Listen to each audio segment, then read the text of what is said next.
O kwera hu zo masa to rese guma do sira ka pe ya ma to ho to chichibe to chichibe hina chichibe ya ma sa to ti foto ngade e agbon ko wa mo no so jima ka fo e yan tan ko do mi o katawata awon to ka fo yan tan mi rugba ntan mi ko fi e do no mo no ngbo ri tami na nyala na sa do na banyawo ya tami dugu ya egbeji inu no chugbajo ba pe yevu amu no va nya ko do miawo yan tan mi rugba ne mi la fi mi ma do ko ma ka do miawo gei agbina mi e ma gbe be tan mi do mo kanya mi ga de chita yan tan mi gbasam o me na para ma bago ko do na o guda fun gbe bago ya o we da para ma bago ko do na guda fun gbe bago ya guda fun gbe mi gbaji mi o do mi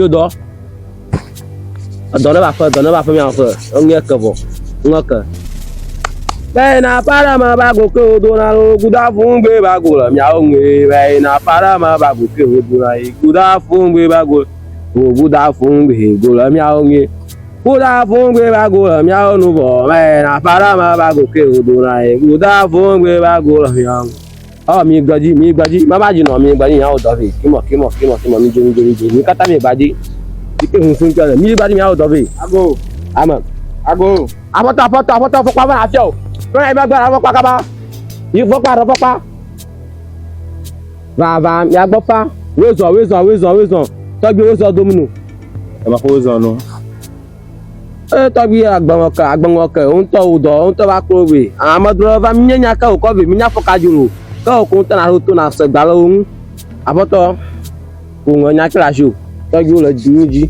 ta kraji varan huno to kuku da mare ya mana ga jimo aga ko jimala aga ko jimala ma fu pon fi jiji nto e ma gbo ma ko gare gbo ha na ga jima ma ku e o ga jina be la on to lan kura fie po fie ba be fie ga olian agama lu ka ma so ba gala gbo e da ma baro mo ya fi ata ma to no gama lu gama to ashinya ma ko na o so really kala kam yo ge fie kam ya bi to gbo na nye to gbo gbo jimi ogoro ba to gbo nya ya bon so to o kwa mi ata o ke to gbo agbon ko bi magbunya na on die bi fie nya to do bofo nya no bi ko nya le bebe gaji on to ba fie la ga ka ma ga la fie yin to pe gama lu kaka wawe nyang fi kana tatu afi anang ya ronto woni ke fi na taromiro aro na taru wa kuga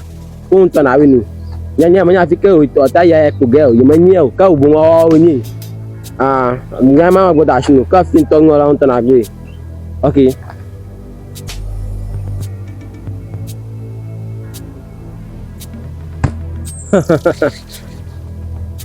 anya san fi to gbe ma gbonu buya ba gbonu be on to ya ba fie gamelu kaka na ne lia wonu ina takuga kaka nyo ga mara na onuro ka utama anya sama to gbe mara kuma si to gbe mara kwa be si abe se gba kanya kine bu mara gbonu fie nya le on to fun to yun to fun kaba e tami la fie ruima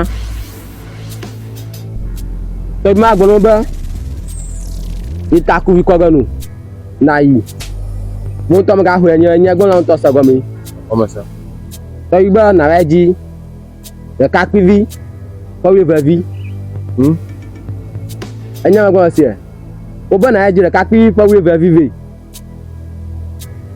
ye ko ga ko afia o ga po ma mi e to gbe merci pa tagbi aduna ma yo e abesi nto ko gboso ho ka nya nye ma ta ne mo gani me nto yi ni ma te ba le be ni ko ele yin to gbo nya ma le gbo ni akene yo ve gbon ko nche o pe yi pe ho gbo la o pe ho gbe godo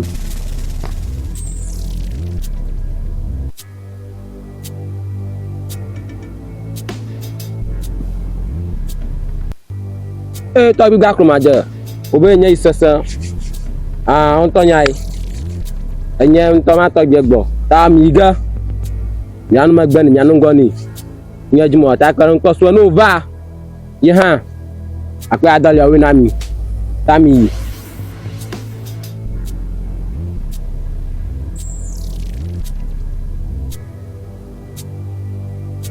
Mana ye maraka bagak mata fu ura capito na kwe na ye revie na kpo o we vie wa kwe na ko tumuni na ko tumuni ko nsa don ka fi ko ina ha manya na krovi nya jimile ne agbe shikpe nda ko tu dawe ve gbam le kam ga jeju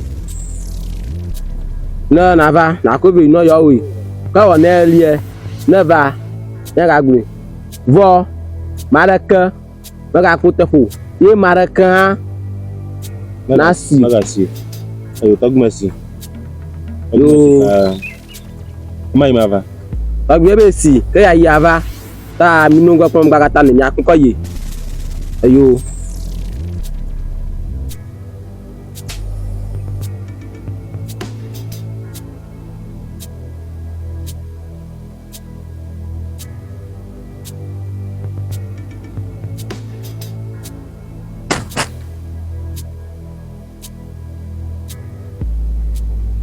Agbe fore Ada mo pa pa mo po lo ma afiko yi.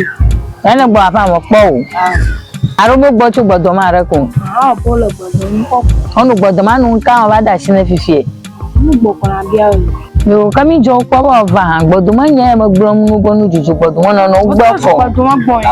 o agwoje fige na chu Lacho ablajiro boben kakafaya gabe ko blachi ara ko kama nu gbo na mara fi anu gbodo ma na gbodo ma yo na no mara klami nkejo nyoba ale maka ko ta ma bo mara tumbo na ma pera ka ba na ma ayo ko mi la fi an cha ba fike mi ya pa ma ayo apa ayo kan ya fo ma o tere mi nya fi oye oh dada nto nya be wala oni daga idopa ga fo ga ko bibla la ra shi ga yima ni nto nya ni ha yo do wo mi ale ke mi ha we ta ro ke ha gbo ga fi Ka bi bra ti ga du mo.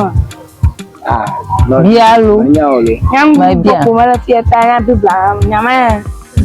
ya ma nya ole ko bibla ko anya do mo la se ayo dada anya nu e jon fi awo ejiwo ma ko para ro lan ke gbe ga ba ni wa kan je ma ro gbo na rugbe ko nana ada elina afiare ko be yo yan ipa je wa ga gbogbo mo to mo le nyu ni to la fi ma ro pe fie ai mo gbogbo mo me te mo gbo awore manyana wonyu na pe ogbo yi wonyu na fi na bi na gboro ga mare share jo plotoi ya tan fi ove nyu na ya ona yi ove gbonu esi are ju ale mo wona so so mo na ba wo to ko da ayo are je mo Da ya to nya un la ka pa mi ara ro na ga sinamu. Anya be ama ya sma ana be we aro yi. odogwo majiko na la ogbe si agbedogun mo dogun ma ijiko na la o bo do na o do nya gbon fi se na bo do ewu dogun ma le ke bo do na si ru ya won ba mi fi nya mi o po na mi apo ma le ka mi ma mi fi na nya yi o ha le o ba Mi o yi ga gbo fun ye re.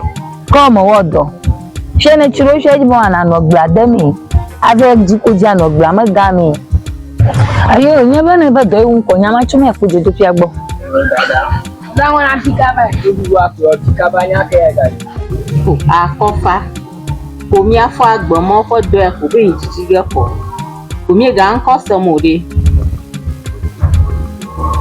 Dada nanya mama nyale ke magloge fiolo dora ke jibo be ye iko emi ga nkwasam na roga yo ire kateti ari mi anya bo alini aroma liniore dada jinna ne elo ni ga po mi afọ polo aruna ne ba wire gbajia do mai ala ba aleke ko jo jin gbogbo ade ko mayo teti a le mi anya ba ala dadio dada le ke mi he jige ń kọ́ sọ́sọ́ pẹ̀lẹ́ fẹ́ náà mú lò mara ká hama la fẹ́rẹ́ ká bá gbọ́ pọ́ bá yìí pẹ̀ fi hàn pọ̀ kò náà ju la fọ́mọ nana máa bẹ ìtọ́jú gẹ́ kọ́ nígbà ń kọ́ sọ́gẹ́ kaka mi ayé pọ̀ gà fẹ́rẹ́ ká hàn.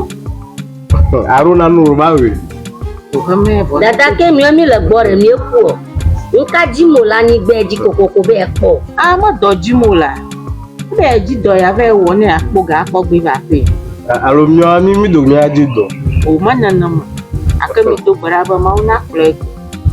Nanu ya gbo ya wo nyoni. Na mauna plek. Esia. Yela maushima. Sa ni mama ke po. Arana ba yila. Arana ba yi. Kama ba troka. If you kata ba jai. If you jai ntolu. Oh. Kama ba yi ha. Acho. Ano fie ko bere. Ma poro ba yi ha. Tino yo ko ma poro ba yi ha.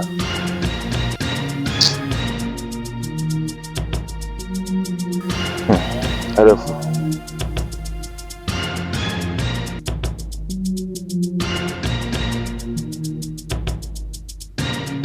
Malatia tia sasalo. Huko malatia au violo. Macho ya fama. Ada bona pana mau. Bana mau. Oh, Ravi. Oh, kita nak cakap nena. Tanya dong la fira la fulang bene. Aku nane. Oh, kava madu belum bena member aku kula. Ba ku danya pa ma de simaro ma da tarenga odon ha. Oh, ma chiko le ngwa china simando ya chiki kono manu la ase. Ba ku au. Ba ko ma da no mu. Oh, bala bora hoga de chip. Ikaw daga enta ro hala. Ya dogo. Oh, ada video ba jai aka. Asa suna ko ba ya da ba film ya da a choma ka fon malaga amma vuju to o to ma daji malaga ko malaga baraka ko kala jine ta ka fon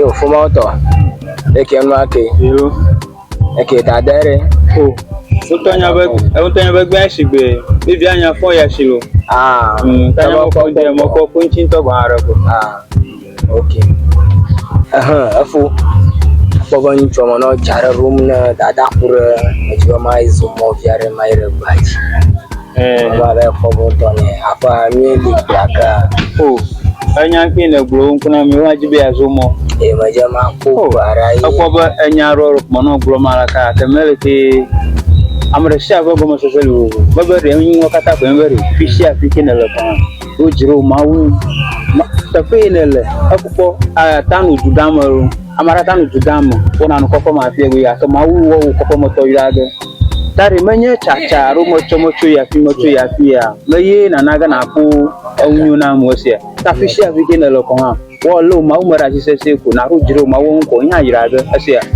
yo afo masaba aleke amu barun po amu muru pe wi gbogbo maru po va no ko chulo dada aplofuga o ni cho dada li na be viara ni cho mi meka takwe la fie pojo opo gbore kaka manya ro po o ro fie be jejine kono ro ta mo gbo fia ko ya mo gbo pro na ma fia agboje ako enyere monoglom na music monoglom music ere babere enwo kata ko na lo ma umara sisesi le ka ko de ko ha ma wo ha re emi agboko go esia ta le mi on tunil arono to meleji ho sara shi oru ji tinya furam no yi wo gaba na to be ya fi go gitare wo lo ma umara sisesi bible am ko lembra shi ko yi mi oro bible am ko leni ra shi abegba na ro enya to gban ko nyemla shi ko yi mi oro kari ngo kata ko be na jumro ko na no gba donra na jumro ko na no gba donra le be nyamra siko mawu ku no go no ha atafia ku no go o to wo ge asia afo onya semelo onya brona la mo samba ka ko we fie no ru fiere asi ma ko sho sure ma ko le kenya to kaka baruro apo mama nya ba ma ira dada gbo dada teba dada na no ro mi gbo ina kam ojo menira unto nyangle de dara ko mala fe ko wa kunta yiji kura mo la na ko ne go agara mo na mi tiawo mi ko ndi mi ko mi agba shigweta ka mi choka shamina garo kwenye fia kuma ne ro finye tiagre ne ko kunya ve kul kwenye kumino ndo mo ko ne ko Amo no no no. Kago bla ko cho sha mo bona. Mo do fi akọ. Mo tenya moto. Ala ba. Oh, mama baby, ga ko ma fi mo jina ga gbona ro. Agbo be. Iko ga de ga ije. High school. Kene be si gbo fi akọ. Ke ko mo fonu ko gara judu ta na wona na ni. Da agbesiana gbo na ba da shere. Agbo be. Kakari mi ujo ko yi nka kama ka du ke ji ne ji no wala ka ba ra to be pe mi. Ko ba no para no wa ka nyara kama o kai ma. Mi ci ni ra so pro bi na ma fui. Dada hama ji bori ho nya fi fla fe na to nya mara fe o ba ji ma no e se dada. Awuri me ni nya boji. Ni so na mi ke jo. Dada ma u gagara ma se maga bo. Ya ko nyon yo pia ma ya gare ka nyon yo. E ko na chu ku ba ko. Yi to ha ya goji ko ma u shi. Oh kaka ji ni mo fukran. Dada ji ti ma pa. Aruga ma ka ko. Aruga ma ka ko. Ni so ra ka ka ma fi. Ni ga be pro ka ti o ga ba no kan ke do no na ni. Ni na la ka la mi agbo mi le tu mo fa ti mo yo. E cho ko afa ma la no mai go no ju ma ni ta. La fura so ko mi amara do. Ga go. Dada goji se ma u yi to tata mi to gona ma ko be no se. Ayo. Kama be ko do dia. Ayo. Ayo.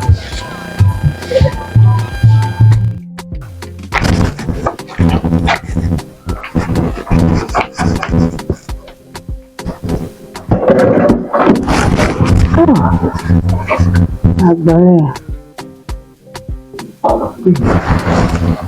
tí lè fi ìfẹ̀yọ́ tó fẹ́ ní àdògò sí bọ́mọ̀ gbọ́nà kò fẹ́ lè fi hàn dògò tẹ̀yìn ìmọ̀nyẹ̀ tí tẹ̀yìn mú hàn áwò ọmọ yẹn tó ẹ̀tí ẹ̀kẹ́ yà ní àrò tẹ̀yìn yàn máa kẹ́rẹ́ ọmọ máa bá ẹ̀jọ́ bíẹ́.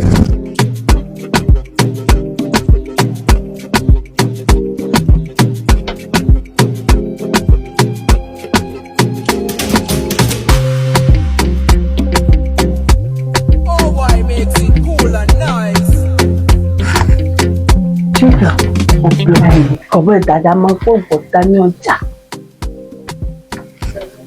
một phố ta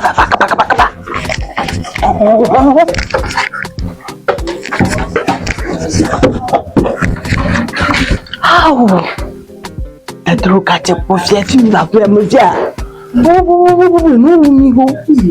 Aku nak mau beli kafe macam tu.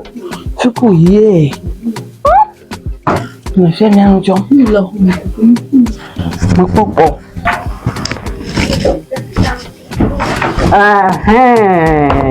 Ni review apa kan itu? Tiga ni cuma ni lah saja beri.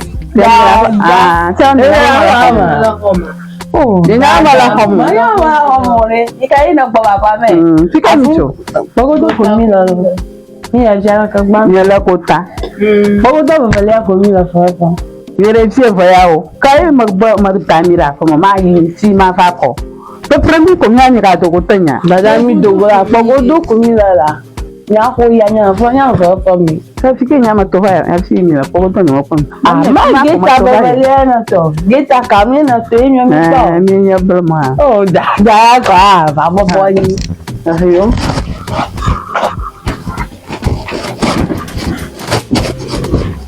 Ta unya ka hu ko ya. Magbegara so fi adogo. Apo faji ni fi ma gbo. E no vi obegara nchi. Na ma to ko mi ana ko to matanya. Dada mi godomo la na gba pa se ma panchi doge ma pogo do kuni le ya ho ma mi ya jare ku han lo Na ma gbo na ma hu nya jom. dada fi kina pa mi ade yi mi ya jare ku No pogo do ko. dada fa ma cha me nya dro pogo do se nya ho ye Ibi ma la ko mi ana ko ko. o chiju O chijo. Nya ma fa mi ana fo ma ro dara ka ma fa. kuni le pogo do mi Apa mo fa fa le mi la pogo do ko ma to mi ha fa gara ko mo. ma ga ma gaga Aba on pa fa ma re. ma ga ma gaga fa mo na ma gbona nya bo gbona o ga na ni ba ma fa age na No ba problem na no gbagbero mi no omla. Eyi ma la ka hali ho. Eyi ma da ka la ka ni ka hali ho. dada ni nya ga fa ya je ko ne ga chi ko re mi ko chiro mi ko mo bo pe mo ka gbon o ka lo pa ma para toro ko ji mo na ma se na to ga lu na nu mo mo ga ni po gbere ani lo gbe gbiji na mo ga ni ko nya se go mo ga ni ho ha se ka jare ko ajuko anu fafa okay dada nya malamu lo nya be mi dogo na mi ipogo to mi efa fa nya malamu dem lama ibe mi ipogo to mi efa fa na chia je to ko mi kata dada nya nya be mi dogo Cheke jagbaro onye dale jiwe gbogbo ni dada mo ba tita be ni be ile togo apanu o ma ga ni struggle no mo yi na sere de bere mi no ba ma afa no go mo butugo mu na mo go na go do ka no promro na ko ti awo ho ko na go do ma ka no promro ira kana to ko no yi no gbore wan ni fe si o na ma dogo mo na ti e la fa mo ko mo ga gbogo ra ka mo chuga nya ure ka ko ga pipi na ga gbogo ba pa mo be mi o be me na nye po ga ji gbogbo no be gbagba na ti nchoro na re gbagba na ti nchoro na re na la fa manam onyo nwogu on gbogbo won na ma bala na ba no ko mo na dogo ti ka tutu yin na le gbagba na ti nchoro na re anya do mi ma na ga ze ga nya do gi ayo achi na ji nchunoro na nya to na fa na mko wa pe no ko ye na nya to na fa sorora by force nya sorora ni to ada so no ba ma da so ko na din to ni to be na ma ha ani ma na mko na ma ah nta ba ba ma ji gano nta ba da so ko da bi ko da mko ji gano na re ara do ma ma do na do mo to ko na ki na ka ba anti to aya na ba ma da ko anti na ko be na ma da ma ko no ba na re ga to amana ba ko bu ata kro mo una kana no fo na onye na ga re so fo chu aha da na ka no fo ma na mu aja ta me dada so ro ga ne re nko ko no mo pa fu o pa na ne ko fo me o pre mi ga ti ta ne pa fura ko ga la ja ba ga la si ga ta na bi ro ne pa fu la ma pe na jo ba bu ko no mo bu ro ti ko la te ne pa fu ma la no nya ma ti ko la te o re ba to ni ga to na re na ga to ta la ta ye na ba bro na nya o na ba ta kre na jere mo na pa na di pi no yo a ro nya da ada gbogbo mo peyin la te jina na no ji mala na ko je pe ja ko be na duo a plagele na plagele gele ha jina la manya bare ani da tutula ha re ani ne plagele na ani da tutula a plagele na mo ano mo gom mare ba ja ya ma pu a ko alaji a ma lo ka dada eja gbanto ni kono be sister na lo so by force na da so sorry la so achi na da so achi wa no to ma da ko wa ma ko ti ko na heavy afo tamba ka na nya no gbo nya ka no nya ngu ano lo ma no nwa ano lo ma no ru gbe ti agbegbe o ha ro da o ko to ba he na da so da o ta ya ma chi ko ye ma chi ko to ma nya ba ma chi ko da ni mo force mo fi ma da so wa achi a ha da la ko ngu ba nya ba ti ma chi ro ma nya so ra i ba ta me yo ta me mo ho ga a ru so ra i ta na mo ni mo ka maka nu ta lo me mo ro ma yo a gbon ko ha ko ba ko ni agbo sọ̀rọ̀ mọ̀ ko ba ko ni o ko bi do so ama na ya ba ba ma re so ka bo nko ba yin we anya me ye nko ya ma mo aha param nga gbegbe na no bo ni anu na woru ma fi petefo nko jati ma no ni nko laka dada to la se nya no tu from no le yen ku igbe nya won so ka ba adamu nya won so ayi bo chora ka ma la so yi bo nko igbe mu ka ba nta awre na ma imama ku ga ba un flash ni da ma no na o ko mo tun chanko tinkulo ba ton chira mara ka ngolo aka onya ka tolo ma de ma ko la ka onya ga to ga ko dada ga la ja ga tu mo ka ko ga to mo mo to mai ma mo ni ma do ko dogo na na yi na ni na buta ma ni busu su so nya gbo ma ni wo mi ara ka to na ko mo fi ma gbagbara se ko ma no fu pa ma a ko mo re dada likin mi atututu kiri ki mana re pene mi abana re so o baraka ta ko mo sana no freni bana mana ka ko mo samoro ni e ko ma la ma chiara ko ma na ro tempo a ko mo sana ni amachi no re so achi o sister ma ro lo gan ma o nyama chi nturu ro ko nya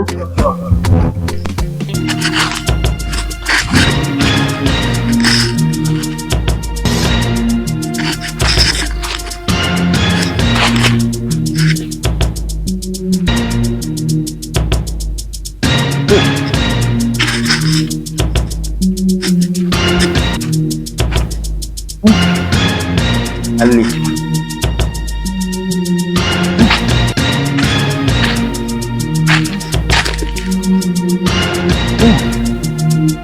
Alila. Hey. Oh. Hey, small boy. Small boy. Baku fazer. Baku pada punya. Iwa. Apa ni? Na ponto mose. Ayo, Jojo. Ase. Jojo. Na ponto mose. Jojo.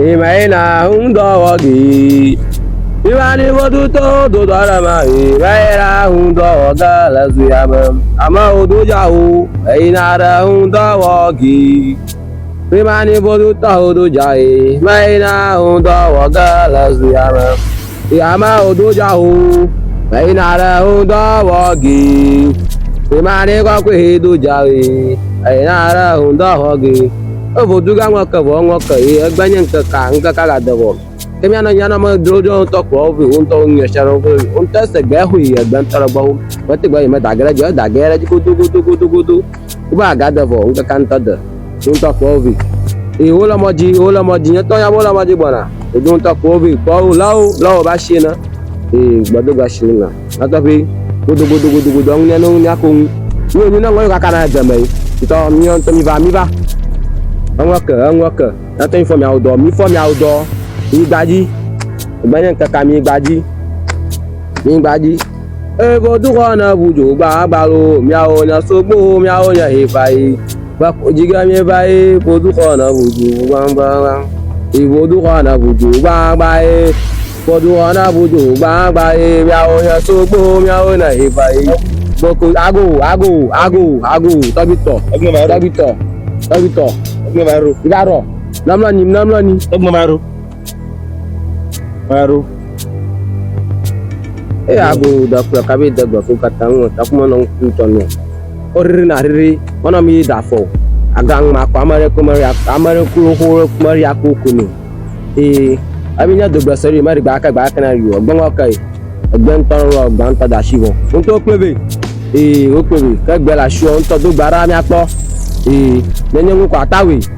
Nala nwo ko wo mi apo madango na baya bodo abaya o akpo nwo nyalo madango na baya bodo abaya o akpo nwi lo akpo bo aja ko nwi lo akpo banya ko mada ko nwi madango na baya bodo abaya o akpo nwo nyalo madango na baya o akpo nwi Wisdom, miau dom nyana. Ikuma. Apa to? Dia bang waka. Akavo. Baru dia bang madana. Nata fi mabaru. Nata pu ona nama. Vivie. Kami abi gba tọ́jú leke mi zozogi. Ala ko na tora. Tọ́jú vivie anwo baru bo. Nyu katana bi anwo de kala ke mi zozogi. Mi ai ko mo jaro mi atosan. Gawe vemiru, gawe vade. Okay, merci. Tag merci. Merci. Merci. Merci. Okay.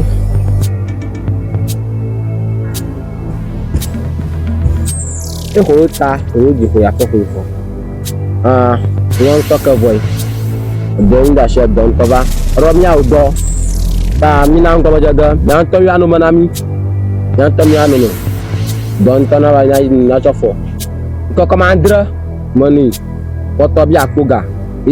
Ga na ma shi abi na ma ga to ga ma tele ka bia ru. So ngru ko po. Ga na ma shi, ga do ma ngogba. Na ga ma che bu na ma nwu. Ta un ta na do. Now do ma now. Ko komandra. Ko komandra ku. Ko komandra ko ma now. Agape Rubera na ye ajiga benama. Ga odo. Yi. Baba yi.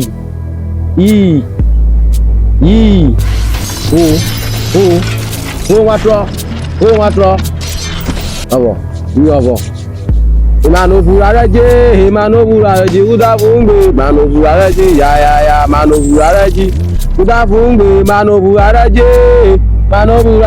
uda fungbe mano burareje ya obo abato yo nto ya mi ovo mana nya ba afie oga mala gbon afie o aka nyi ka mata o mowi vo na jo mana nka commander nena na ba jo nya ba la mu asagba mama ko masagba na ba jo nya ba la mu kaka mana nka commander na nya ba angona ku ngoma chunguo na tro akula dale na awi ayo mama si manomo na jo hai baba joy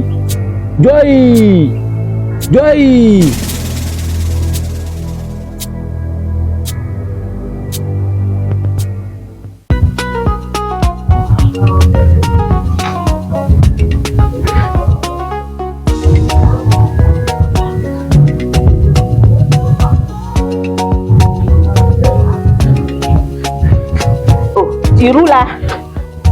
Wala dodoji kuna gala. Nana. Ko tu oho ya ma o susu abe ji dore ka o hala. O gbo sha gbo kwa ni mo mlo lo dodo pe ha. So dada re ro tanye. Do di tanwo. To ke no fi do di tanwo.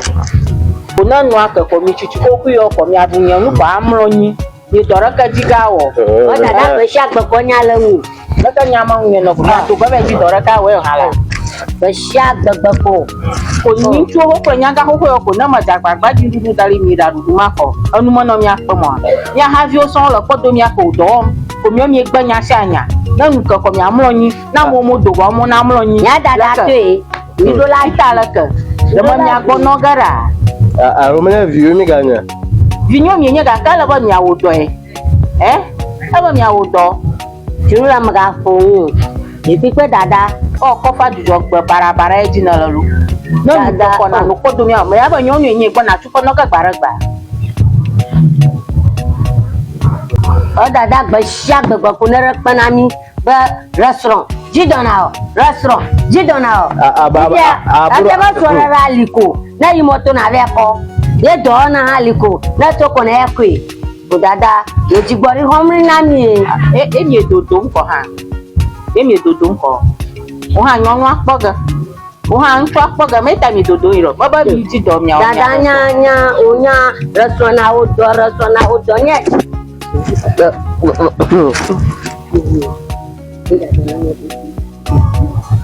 Esta como. Okay. Eyo. Ne dada mau kwa.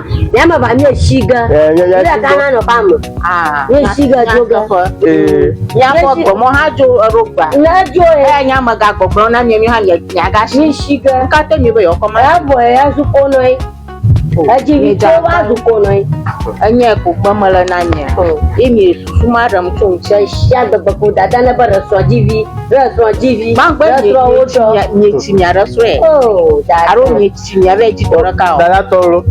kama jibe ma po nyon yara da yi ga mama da funa mama ya fi ji me nyon anyi to ko ji mala ma ga ba da funa ma ko ta ga gbojiri na mi akai na ti dore na no mu o de no ma sha jura dada gbojiri la bananya la re mo tuna ko raso ba ha to la gbojiri la ye rage emi do awoge nemi gbono ba mi ma to nya ma vanilla fia ki adokpo ga ma wo jego o ko ma ko nele kama silo manu gbedo ya na ma na gara mana anya ko do ni to ape nana dada ga ganya bore yami mi jipipe na o va doji ko ito ya ga ba kama doji ta mo ho na ganya ba o jipipe yo ma siapo na ganya re bronco ni ma ga nka ga di na mi ma ba kata ni jipipo aba mono posti no ko na ba fura ne tadala ogo ila dadang ma o mulala fine ora ma nyode dan wonyo wana rama ba jimu bo ma sonu mi agbolu ma sonu mi agbokaba nya nyi mi adade enye mo gbogbo ma la ba nya so lata ba gara ko ma jibula edawa gbogbo ma abe estanya abe hono ta na ganya bo na padi ko ito jaga mani ni ka moro be aso nya gbo an sa nya gbo ni ro tu eji ni ba ma eji ni re ni na be eji ya ma to ji amara ka ti ko le ala gbaji man gladan to ya moro restaurant auto nya eji ko mi re nana mi do ba fa ko anya ga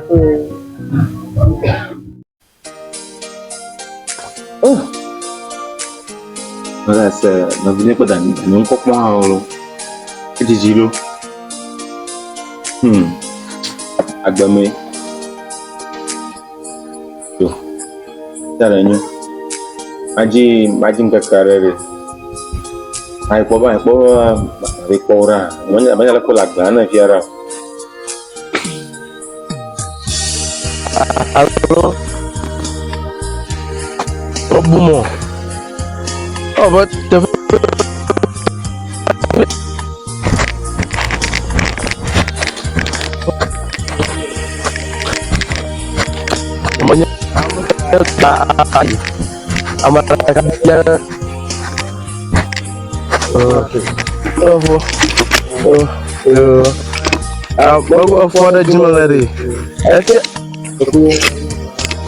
agbomo ababila tepoya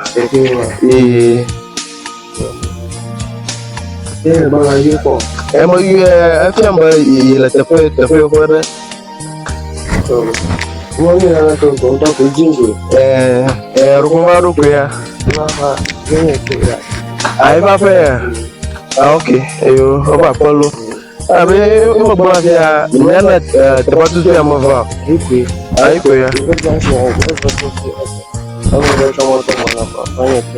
okay ayo oba polo apa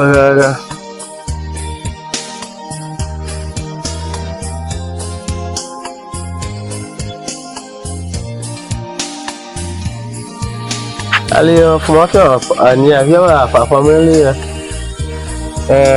because alaba alu teme omo zozo ya fa mo ko ya kuma ga fa mo po lo ga fa ro ko macha ago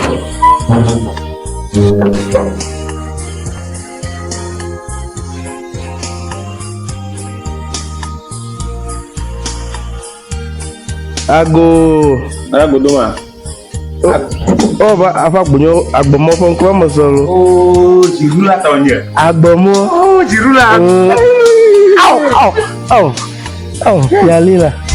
Ala joma. Sisi mo dule manyalo. Agbomo. Jirula.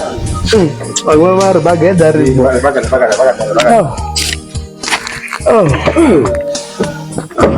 Nyali aku bega. Wezo. Ayo. Ini kan semua pore. Ini dada bo mama ji ati la yo. Ah, sure. Hanya nyanyi tu mah. Lagu. Ati la ba la itu tong. Oh, ramai geram malu. Ba roma chabu. No pol ma adiemo. Ni na. No pol ma adiemo. Aja ba bumoru. Ba bumo. Oh, bapa anu. Ama mi to mo po ye ruta para yo ba. Ba duro jo ti e. Always. Oh, Charlie. Wala ba. Kala ke ti apa mo? Dadare. Àwọn ta ni lilo.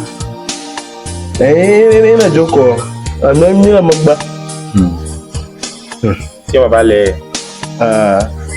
Tolo. Aba ati e vale. Siapa balik? Opo me aro amar gbele lafiya. Apa enggak? Opo me aro amar gbele lafiya o. Oh, ngos so kudu. Enggak dia wet mah. Ore je ko ngos so kudu hulu. Enggak dia wet mah. Ani apa me etu okie. Ina pe ka. Ya dia agava. Oh, nyapu to. Agava. Cil. Ya agava nyapu to. Kalau me uruga batu pa. Ah, sama enggak kok. Itu ya kemana mana tuh banyak hari. Mo pole na ha. Mo pole aja. Mo mas premier mah. Ayo, brother. Adomo. Aji silo agora. Ya tahu. Agak. Mimi ana noge. Kale. Mina me mala jingo.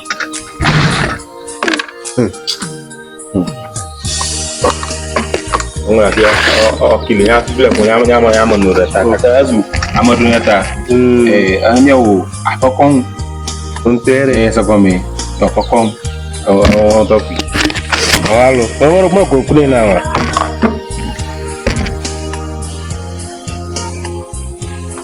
banyak aku kuna dia ha kecil kau paham Untuk mau paham aku lah. nyama kamu tuh ya apa mana kau mau kutanya rabut orang Untere. Untuk yang mau paham aku beli.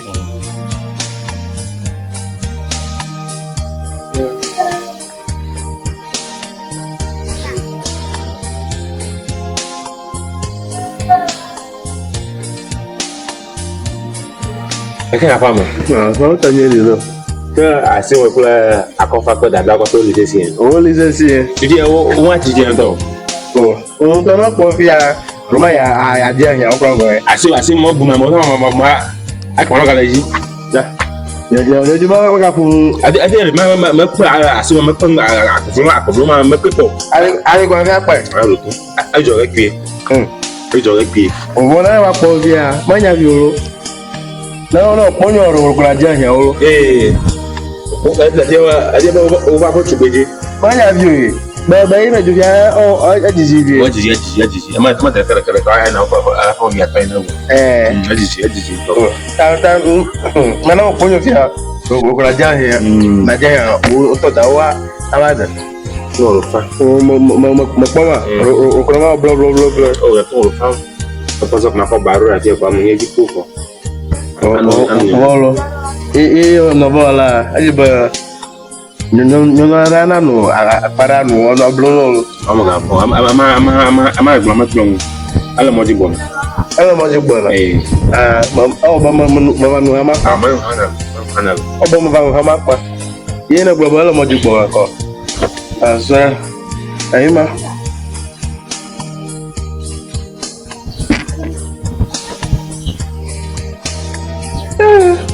Agdomo. Oh, Charlie. Itu.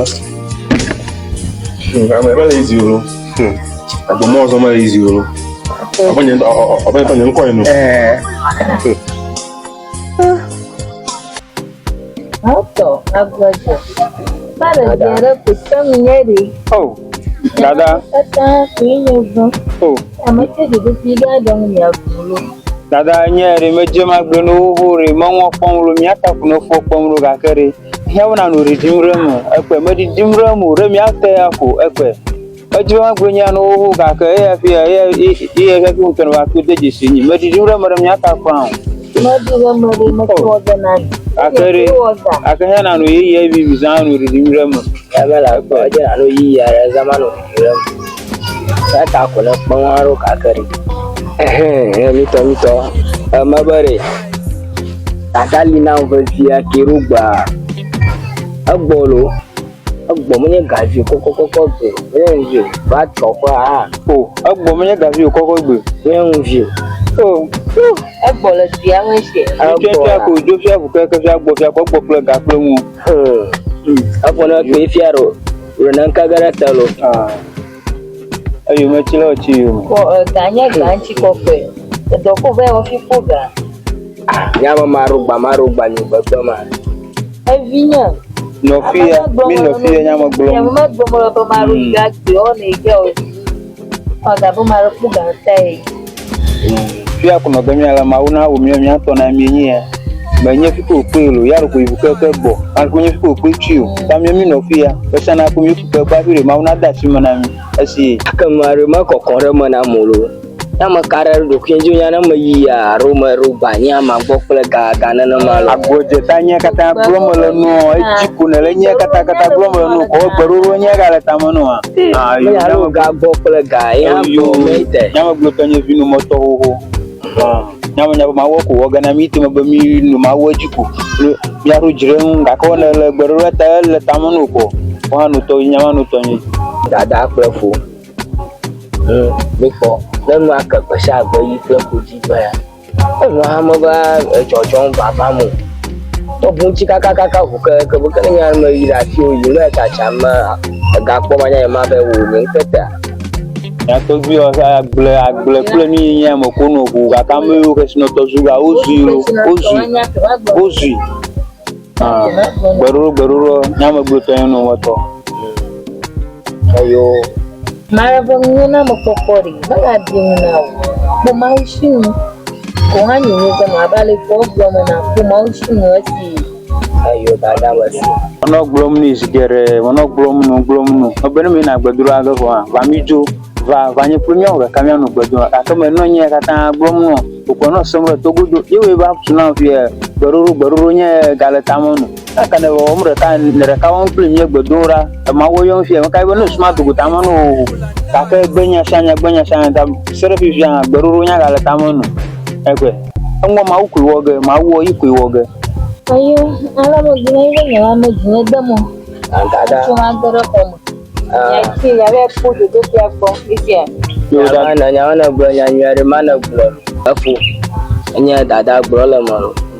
Bemi ji so on mi ara. Egbe nyonwu mo ga ni ara ko mu fi mo ga tan ru mo. Dawo. Dada no ma nyen ton gbona me ticket ga ni shagre do fia. Esi e. Ebe me ko ma ko me mi na gba nto yin mi na ko ga dare ji kwambu la ko mo. Esi do bi mo eke mete ogo mo oge dada mo ngba ma ji tikare ni ko mo begere do fia. Esi e. O mo ga ga kere yi bo mu nya snora yi bo mu nya. E ti ji na ko tar mo kwa pe ku da ko. Esi e. Ayo. Basi. Yo kai manu begere do fia na ba su ta kuma mami awo na da re ya tena bia na go se nya Ayo masi. Nyo to nya bromo la ni abu la pa. Do. Ni ke mo ni ogi fia. Ya me rugba me igbo nya mo ka foge ko ga do lo ka ke.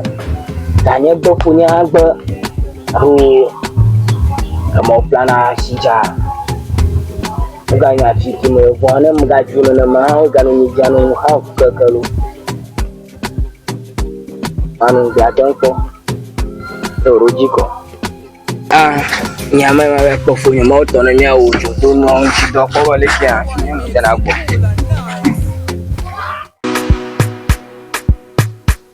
Nyama ina afya mana me yakboga pe ama fie. Oh, sawa fale. Sister, yes, like nya fama.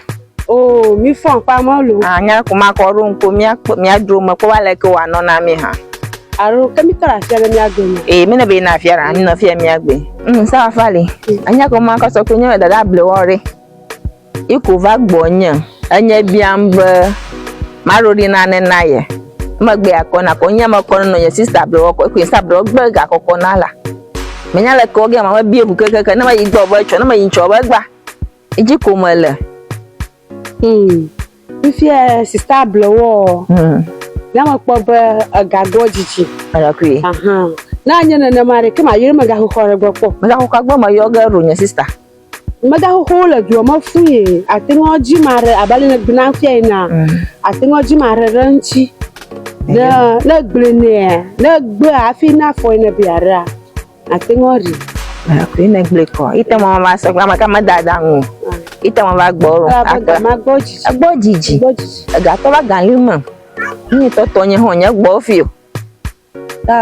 Na ororo mai. Marakui yo mercy. Kami ga godo ga. Marakui yo akpa. Yo bye bye. Bye. Agbomo.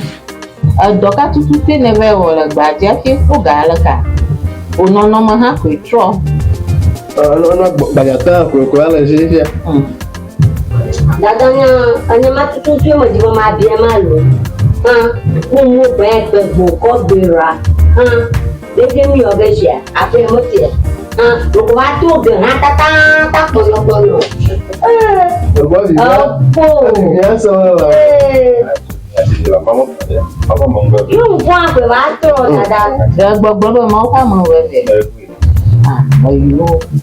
Kami mieli. Dada kuranya lo se jo ko gala. Kurang na bien ni okle. Ya me mo kokon na. Amu igbeji po nagbo ha ge fi yen logbo e. O mo pe o.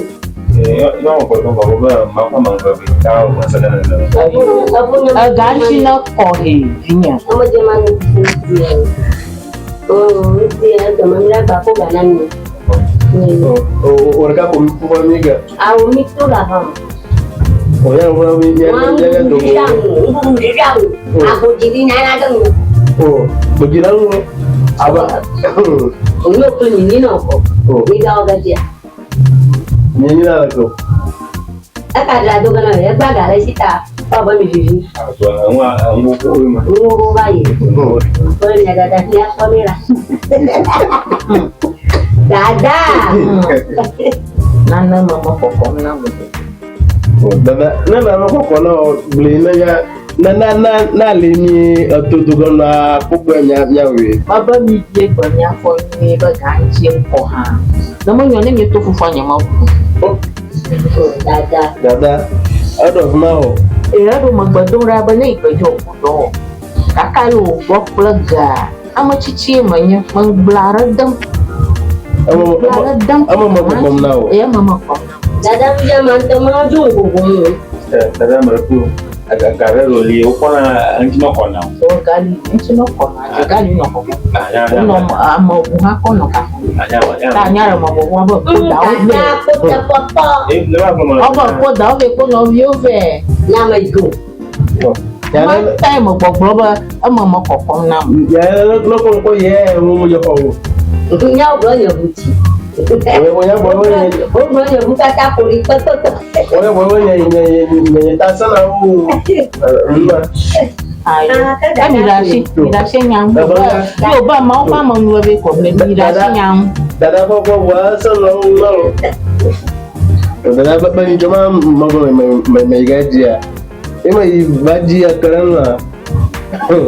Ahoy gbogbo tua. Ahoy gbogbo tua. Ya me ya fo by 2 yo.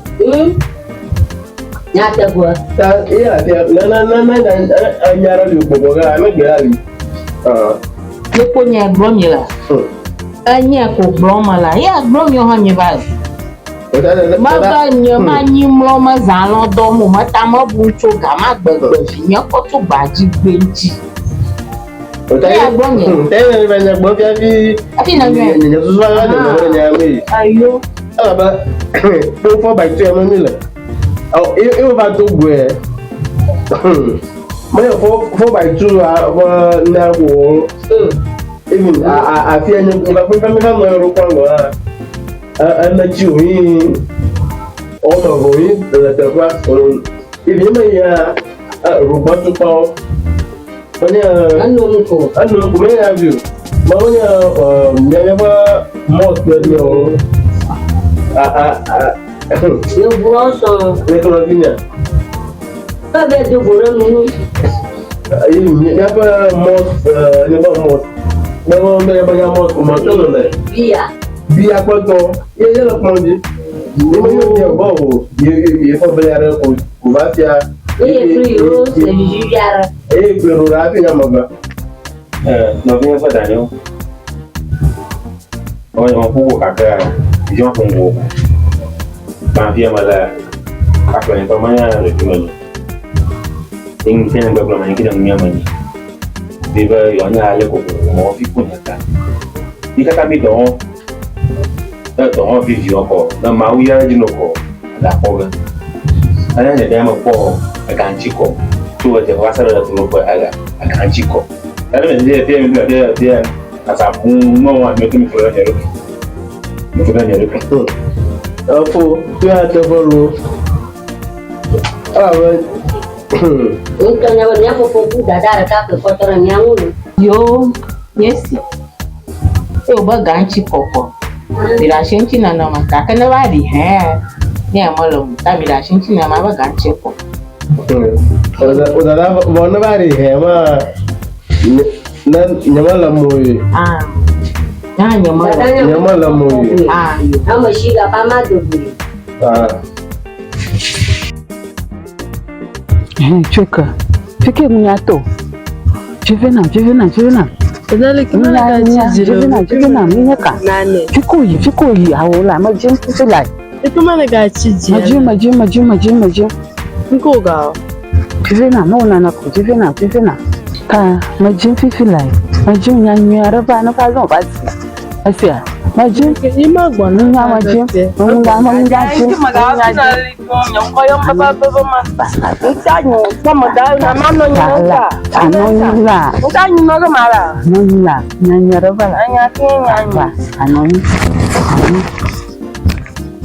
Lakini gashi mami yo dada kwa dada jenama dada kejo anyero boko kanya koko mu ko dada ke jinya gwa dada ba tule ni lakini nyama le shi mo ko na mo ma ga le shi me ko anyero no domori ma ko nyano domori ma ko nyano ba ma ga jomo no ni fine sige gajo dada la siko to dada to ma nyaro la to anya nyero ma gono ko na to malaka adonya nini donya kuma trona nzuni dada ko mo wala mara dada ko mo la pa ba nyamuna danki jon hala je suis dada ni na ko vini tu pas que tu temps je sais dada aru ya budu ma agbo ni kuma dada ogara agbo na ni agbo na ni glo dada ko ha o la munya kashi ko do opo munya kashi ko dada mo gona ko Aku gami ajola. Onto pe. Aku ga. Para ma pe me ma gbo ma. Aku ga mare aku ga gbe ko ba ka ga. Awo. Ogbe ni yo no mo po gan le. Ala no po pe dada pe no se kato no vio jubilate ma famare. Anya be ka gbo dada ma believe nyao. Anya be ka gbo ba ma bu ba fom. Bagra. Yo ne ti chopon mala. Nyao so pa nani na bagaba vinya kakaliare kakali nyanga mara bagai nyanya ga klenan dada di mama de ukle pumoto minya ma vale ko minya ni to kero chakafia ani na ta gbojiri atanya ka dada amare po gari ko gbele menchi nko wala menchi fi ni tai enya ba ajiba Osista nara odi. Osista nara gato nam. Ma za gato. Odi ora gato. Gato po nyama to jeje ko. Ma black. Adada. Nyama to atutu. Me love. Ma no nyajika. Makara no nyama nyaka love. Nyama gato koroko. Nisi akonyira nchini ma treko. Ba pote nya for mera. Banyere makonye pepote o mara ko gagbu ko nyama fudu tia. Banyere makoma. Mi mi ulolo. No le nye ji kuro no re because aga. Mama kata. Nonyi ma kenyano. Nonyi ma kenyano kakaba. Anya kenyi ma lere ngwa pe ma ema nyu ko na lo loraka. Ko no no mara. Nenya ma ba ko no no mara blogger. Ko no no mara. Ko na lo ma fika kadu. Da ko lo no. Bonya ko no be no. Anu ngwaru ka no lo ma. Adaga ya hama ko garre. Ka boy. Nke from no share. Nke from no. Nke wo chama je ba na mu ha. Ada ko ma di. Asiama sifamra taira. No fam tai me ka gato, dada na nya pushi ka ba mara gato. Na pushi no. Kala na mu. Ma ba so chiri na se ko ni. Dada ki o oji body. Na ko chiri ma to nya ni. Ya ko mara ni na ko chiri. Ma ka ko china ma ka ko chiri. Ati o yin aka go.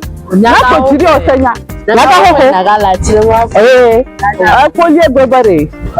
Polio bo ma chi ma jina yo re mo bo. Won to nya bo ma chi am re mo bo ga. Ka ma je Aba mare na nya Abokila cholo ba. Aba mare ma nya ko. Ya ma te to. Donya jere na la. Akai nang chwa. Donya jere na la. Donya isa ga na la. Aru re mi glue. So klale na chi po yin agba ma ko jere na. Oh, na ma chi pe ja na ma jagba ma bo ga ga wa ya. Agba ma jere. Ma jaga ko. Nyala.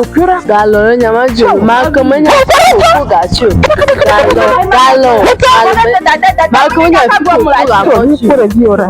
Dada ma ya nya. Ni ko re bi fo. Dada mi lo. E ko ma shera ga o dada. Ya dang ru ko. Ko ma dang ru ko. Ga do ni na ma ngugo. Nya ka. Do ni re.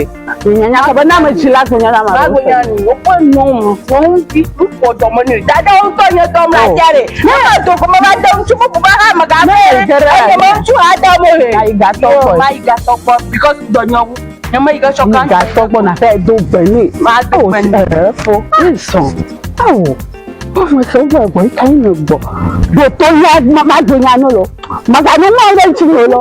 Lọ́wọ́ bá náà rò tó mu yá ń gbọ́ kọ́mọ lónà sí lọ. Ẹni ẹ kọ́ dada ṣì máa. Ẹ máa ṣe bùbù náà bá yí lọ. Ló ń dáná yé. Bòtó. Tọ́fà. Bu ọmọ tó wá gbọ́dọ̀ ní ọmọ bú. Ní ọmọ bú. N'enwe pesi akọ na kuma dobo sako na le chi na dress ni ko dada na me je shama ko to ko na dada ika me dada wa ma pe me ga do gbe na dada ama anyi gba ba fa a me na mo ko dada ko mo ton ni me ga fu do a do gbe na dada ti no pa do ba via ga to ta ti se ni nkan ko na ya fa mo a fe do gbe na dada na la ha na fo fo ni sai na fe do mo wa da we jan lo mo ku ika ga mala no fa yo na ni dada ko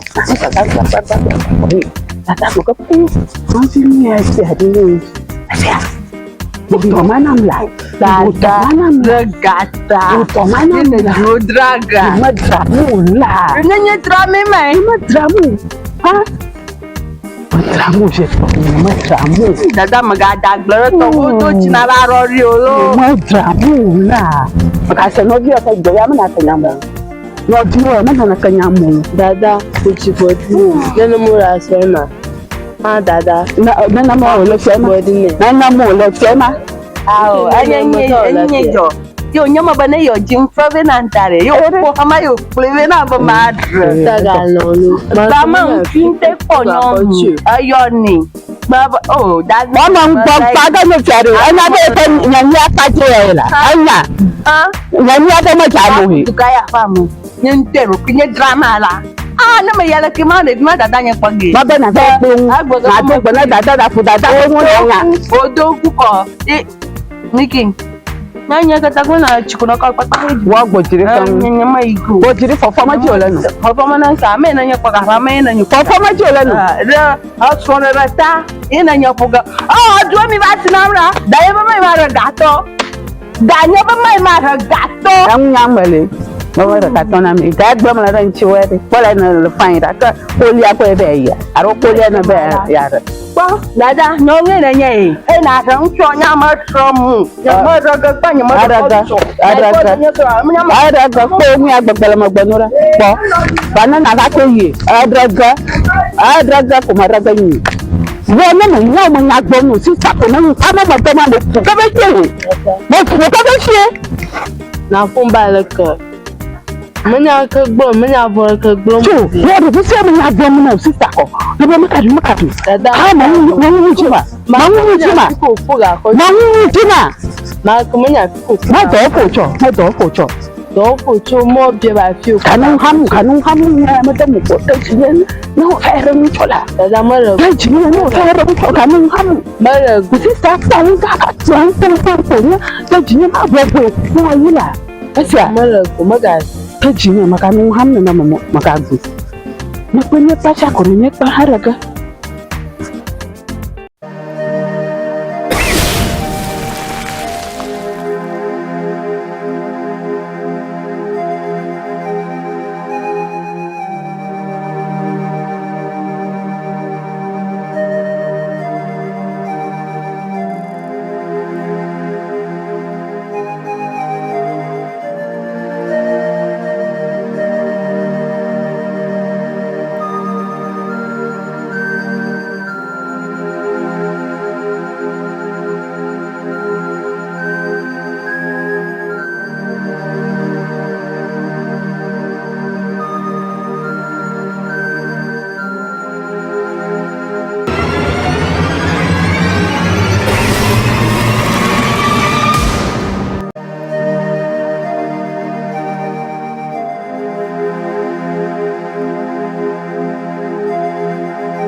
Kira bocah kau dari halan, cuma lara kau fai, aci melu, aju fakosu, cuma orang gua bawa dia agak, dan lucu kau bocah kau dia aju.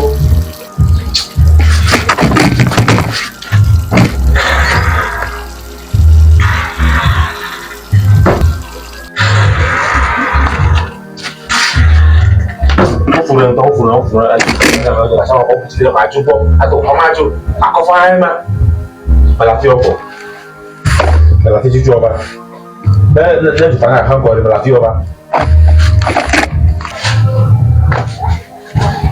oh aku elah mama lah si kelihatan lah kurangkan melatih aku ini melatih mana mungkin bukan aja beli aja. Mi bukan cedera nari juna. Pai lah, bukan pelan juna. Muka pepe. Ella homa. Mi bukan pelan nari juna. Anya apa makan homa dia aja loh. Wah ada video. Kau tu aja fokus kamu aja fokus apa mana? Abang kuala nanya. Anya boleh kamu ada juna kan aja fokus. Tala ke. Jadi sini aja. Jom, mungkin aja cedera ni. Abang kuala ya. Apa? Kita jual lah tak tahu. Nah, jika tu dia apa tu kau yang ada tu. Kakak mau bayar, kakak tu lah jenis aku, kakiku. Ni orang. Asyik beri. Dopat tu mana kau nak beli? Dopat. Kau nyamak pun. Mana macam kau masuk. Macam aku kau masuk, dia masuk kutu maipa. Nama ada malam yang kurang kau macam nak kena pergi. Tapi sama dopat dia macam apa dia? Apa mah? Oh, kamu ada kanannya. Aru double menani. Don't take it. Kita melebur ni. Macam mana lah? Lalu kalau tu tahu hari, macam biasa melebur. Ayo masih.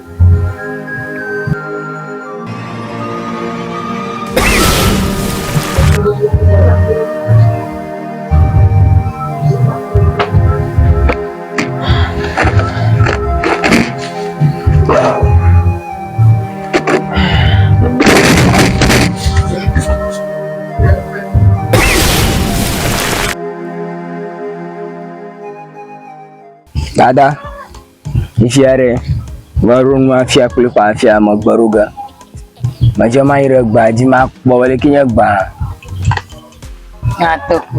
barufia Baruru nye letamanu kwa letamanu afinya. dada ma igalo ya mu imo o be ga kon gbogbo mi Nye glomi nye klema auto mi lenu ko abi masago. Baruru nya kwa letamanu.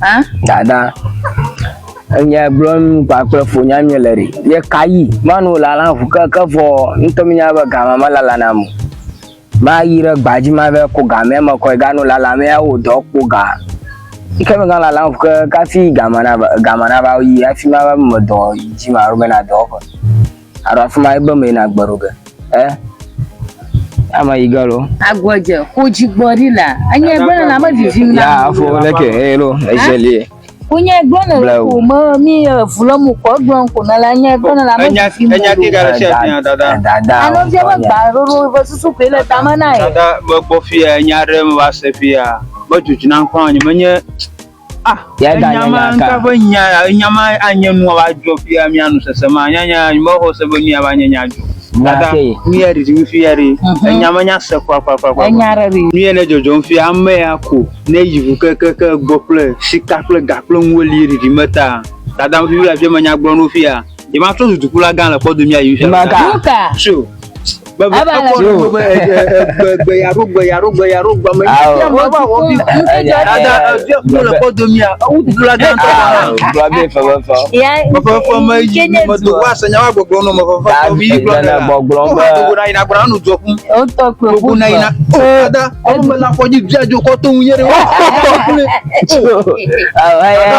nu wona awa enya ta foto mi la agode nya gbombo nu ko to bi na si ma ba mi en ma li asi ma soro la padà gan o ba mo ko ye ka se ba gan e o ponchi ma ko ri dada ga yo ko gbe biun dada gan ti mo ko kure kan han ko nya ta fo yo kata ga yo ko gan ti mo ko ibo duji mo le nya ta fo o nya ta fo fia ma ba lo mu o ge na ko na mle ro ko mo ga te me na ho mo don o to me ba le na mo du ko kuna ba lo ko do gere fi ma po gbonyu cho nya kenye to nya mo believe ma san po o ba mo do na ba le ka fi ke be yi na pe ala du am ro ba du fu mo du am na nya mo godogo ko mo be aro leyiri no ne ha ba ko ni tutu be ko wa pe ko ha ma ma re ke ga glo no o de mi se mo ko mo be ha ri bi e si ya pe ha po ga do ma fi ku ha la po ga ayo mi aba ko ga bo anu duje ga bo nya ga ya gbo ba chofo ga didri ala tuji la ere ro ba ga o po ifo du fu mo la fo je ma bi nya enye nu ifo du fu mo la ga fu ma mi na pe agoje biabia omle na biabia sugo kwa tonye bi la sinya ma gble no ho me fikina dogo biabia la finya biamu tanto ya ve bi mo ko mara ga no ba ga ta o du fu mo ma ki glo ga na saga tanto ya ve bi ayo dada klo fo mercy aka amana akpo ga ko ge obo jijin arumi jijin ko amana akpo ga fo ko anu tuji a masi pore ma chi mo po ki ga mo po ya ra mo ka ma pe nya mali ma pe po ba la mo ne va ba du fu yi ma e fi nya na gbo na la li jo ame akpo ga yin cho ko gbo ba du fu ayo ya mercy nya bo gbo le du amoko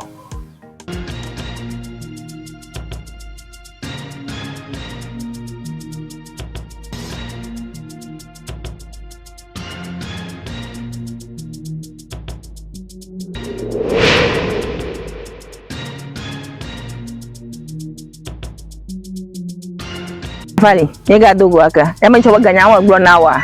Na ma be olu va don to nyenya jure nye to nyega aji. Ah, ojumba nka, onto ga oju. Nye to nyega lo, onyeju. Kesu suke la she. Anya ko ma na gba ma ire wudu fo ma ho nyega. Anya ma agbe. Yanyi. Aro ma ire pastor gbo ma yo pastor gbo ma gbe ne pastor. Ko gabanya, wala pastor mi. Wala voju mi ni na tinga wo ko ga ko we. Yanyi o mo la ga te.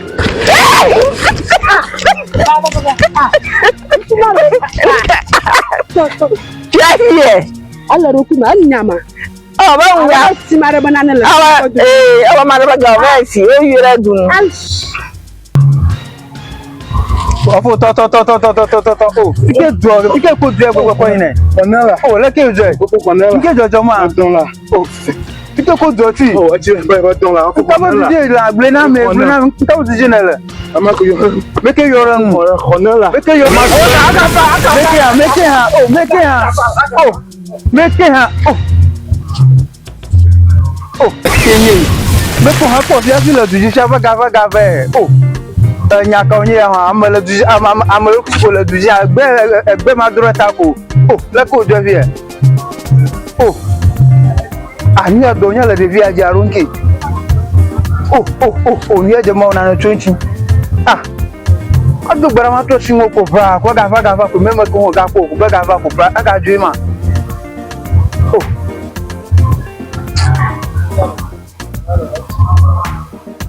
Oh. Anya kenye. Ma to gbe ha baba wa ga fa ko pa kare na ga ju ko ka tema. Oh, fike chuke ifya. Oh, chuka ore hana bana. Oh, chuka fa na basa. Boboni. Enya bos for nye dadalu dom. Poto la pola sina nye. Chuku putu padele. Ah! Mama mau dia. Apa kakak so kopi. Apa tu мне дома ko. Nyamanya. Dadare. Đã ta mới ta đồng viên chồng cả nhưng mỹ nào chúng ta được cái nó mới lo họ mà còn họ có họ báo mình đâu có nó có nào móc nó họ có đã bao nhiêu mà là phải nó và nó bắt được nhiều mông phá cái gà chịu có mông một số gà tay nó có mà là cái gì mà là cái gì mà là cái gì nhá chỉ biết có bao nhiêu cụ có cái việc phá mình nó sẽ giả mà sẽ ngủ có bao nhiêu phụ nữ có bao train nhiều nó được mà số bao nhiêu người tôi đuổi gata ko bai ba train ni ko tu kuma ko to mi kata tu fun ma tu fun ya jama ci oh nya ka ni ya ta to ma ko pia ala bo ta ba nan ga dan ala nan wa to ko ta mi fa ma bia sanya to nya mi sa ho ga to ci an go na da ai ko na mo shako ama kule tu tsi tu dada nyi kama beli globally o nan ka nya bo no train won te bo tu fun la lo nya manya ma to ma yo bo juli to du fun mi o be fun mo lo dada amarata bodo mi du fun amanya dirashina make yo du bodo mi o aro yo kle yo le gwa tomato ta dogo die dirashina adogo die nyamigano ruza dine ana gboma na mankonya banya nkonya yo dada hare banya nkonya yo dada wa forget bifia me na africa na ma di fia kwa adoma ka jogo ya ni kle baba ma no ga mo baba ma no ga sanya ma fanya gboma abuo anya yo gbom nam are me test dada ka agasere mara pomtie amanya mama tija dihono nagako mama dada fufura ne dada so yere titila milina ma pena ma nyamanya apoto ni hona edinere so gboro amanya aje mo azon je tony Manya he. Kabi fi ashiraga nyenta nyamom na. Tofu dole ji o he. Kabi fi ashiraga nyamom na nyenta mai maji nye twesa. Jila. Maji e. Haina ve ji. Asia. Sister magaji o la mi fudu la. Aro meje mi fudu o. Ọmọ mi pa no tere. Nyanya ta je na lo. Nyanya mo. Nyanya ta ji. Nyanya ko pe mo na o. Nyanya ko pe mo na o. Anyako. Ko mi we mi akula. La ko ti ajo. La ma ko na ni a. Mate yo. Nke mate yo. Mo fe ya ba ji. Aya nwa jojo nsia. Ajo ma fa ko mo gbo. Baba buta mo chungba. Ni a mo ba pinye na goro enye ya. Asi na tata ko iko ma yi. Kabi ti amo la tule ta te pu fi ya idada gbo. Ba le bi ado fun. Boro fi oji mi. Ai, dada ka. E pe are mi te sa o tu are mi te du. Wala koro fi oji mi. Dada. Dada ko nya yo. So mare du fun ma. Ta na mare du ma nya ma ga nko go. Mama dada ni to kila. Nana wo mi kwelo. Nke wo. Ni na ku. Apoka ma. Abe mo pe. Ajuka. Ajo mi fuge. No lo ma go ti ma. Mi fuga. Mi no pa ma. Agba mi pa mo no ga. Nyama gaga no pravu. Me gaga no nyachu. Pe nyora. Lele ra. Me ti nei. Makanyika wo ga. Makanyika wo. Ndi ashira ga. Na na fe di so yoro mu cho do mu ko. Na fa che chinya pa ba bla. Je ala. Fa na ke le fa. Na ko ele bu ko nya fa ma yi. On te pom de me. No pa ma. Ma no pam. Ti je mo no fa ba ma ri azon. Afa mo pe. Ti je mi na fe. No na ma le ho mo. O ko ju ko ha. Ma ki be dada. Ashimapa. Ashapa. Ashimapa. Asha opa. Agba ye ma ga ga fa ma. Aklum. O ba ma yi. Na klum. Jara fo wo ko ba Na na bu ma na yi na be po wo. Ka to bu ko mo. Nchu ha ma no gba de mo popo ke ma ma ra gbe to. Ma gbe nya ka ji ma se. Nya ma gbe nya gbo. Ga nya to Ga to. Oga no to fu ha de. Nya ma popo ha ya du pu do jore ji. Ke bebe ni ko go la. Ne samu ya tata de jore ji onu tata. Mi sama. Ga to ke no benevere. Ke ye na no nka on. Agatoro ni mo foju. Gatoro li adubu do ma le oji. Aya, dufu do le ji. Mi no nya nsam ni. Anya no anya jaji.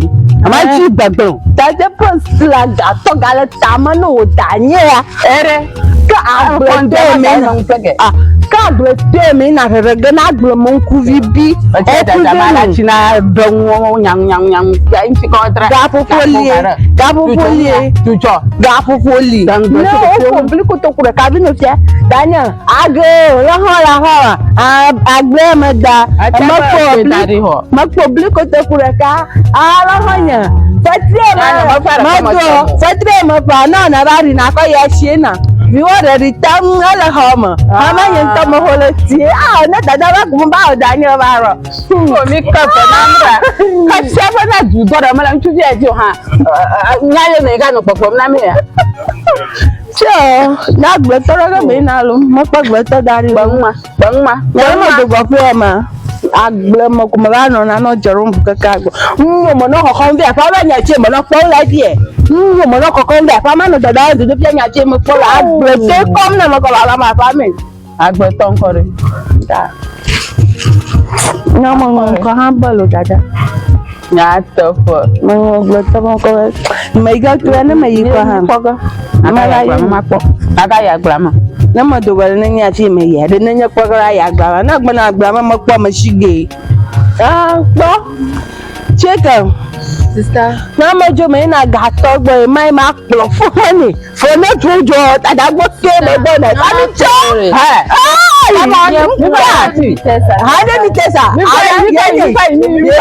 Yeye dada fo. Bẹ́ẹ̀ni ko mi le ti. Mi ba de ko ta lo ti. Ade ni tesa. Na ma to dara mi asara ko. Na ma to dara pa mi to gbo. Mi pa dara pa ma. Me la ha go. Pe ti mi ti go yo do fun. Ni afore. Nka tutu jojo ready. Ni jojo ready fere mi go mo sama. Da yente la bien na vie. Dada, mo due to ni to kuma. A o du ha fun La ta. ta ve ma no ma po. Mo nya go bi o to fe mo. Aro ni o bẹ́ẹ̀ Olympics o bẹ́ẹ̀. Ah, Train wo mo la. ani mo nya na job ki wo mo lo. Ka aro na ne yoro. Ni te la. O mo pra ku e. O pum ko aba due na. Mo ni to pi a ma ta ta ja. Dada na re ma ka te o ni ka bona gba mo na nya. Dunto. Apun ko aka puka na kpoka. Apuka na kpoka baraka. Apun ko aka puka ba. Apo. Ako di Somala. Udah lu di rumah. Dia buat rumah. Oh ma bia pero. Ona lolo alaka. Ya la sue. Voya gala si vola sue. Ona lolo. Apun jo plere. Era manyanyi yero na vi. Bakiro. Ranya gonya ni mola. Tibi mola. Untere. Ya ma.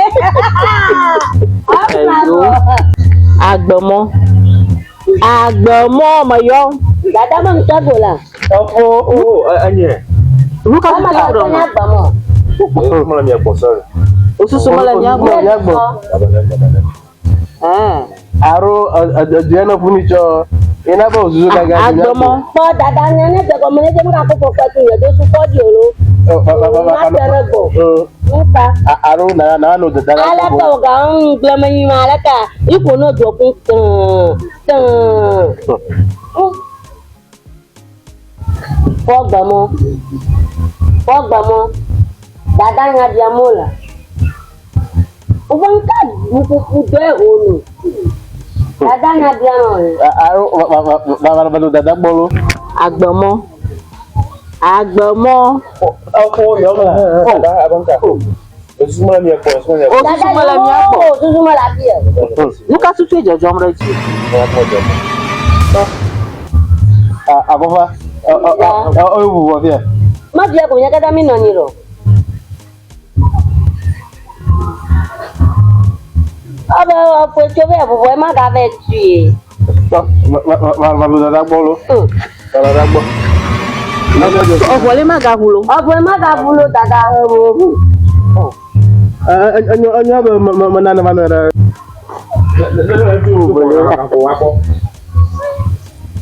Nada, ngelo dona. Ako ko ito ko. No, ovole magahu. Akofa onye jojo ma nu koko na la hala. Aforo ko li fufu. Gbogbo ke fa ma ma ba nku kemre. Nku kemo ama ko masamu.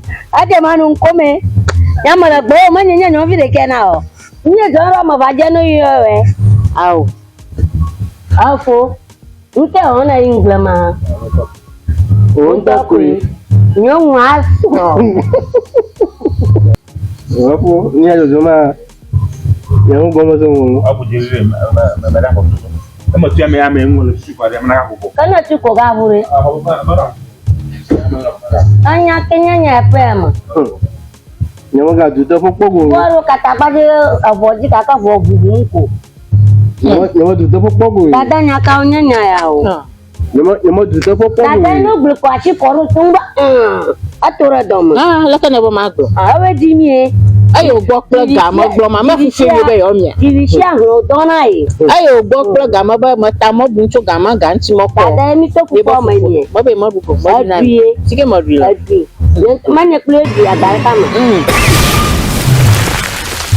Nila kama hala. Duko kama nani? Duko kama kama. Toke na mai. Dada. Majoga. Dada nke jore vioji. Ko piela. Aro tuku kwa lo jago me. Duko kama nani la? Make no ne bana dogo. Agbomo kwa make no afo. Agbomo. Nanya maka, opa make no afo. Nanya maka aliye. Make no ne bi nanya ma joli na ka ba. Bansam. Wara nana poma. Dada manyang ko ni wa joli. Manya no juko. Nanya ka. Manya no juko. Amo. To kuwe nyama. Sayuno. Jula. Anya ka o dada. Ni ago mama nya asa. Anya ji bare. Hey no kwe. Oyi no fa Africa maka onya hala. Amaka na yi, ebe no bota. Alo nya gbo. Nkeja. Oh, agbomo. Mimi afoko ba. Atukumola. Dada. Dada, ako kudu. Ye ko ye gbo ba la da bi. Oh. Ba ganti mako. Anya be bi ga ari kuku. Àwọn kòkìrì náà mi. Ó bá mọ̀ bọ̀ jọ́ ìmá. Kámi yóò lọ pa. Àhẹ́yìí là. Dàjẹ́. Àdìjọ́ máa rà. Àbò sọ̀rọ̀. Ọmọ àhẹ́yìí là. Kámi gà. Ẹ̀yà bí mo ò nà gà. Ó nyẹ brọ́dà ẹ̀yẹ ugàlà. Dada ẹ̀yẹ náà gbọ́ sí à. Yẹ́nì mo máa yọ fọwọ́ sí i. Ẹ̀yẹ dada gbọ́dọ̀ gàǹtì mọ́kọ́. Ó wọ́n yà ká o. Nya ogbe nya gbo tin ko ha. Biko nye dilo gbogboro ya o mo ba ram la. Gbogboro ko na ba ganti mako. Apo ajako. Jako. O adri. Èmi méje. Méje.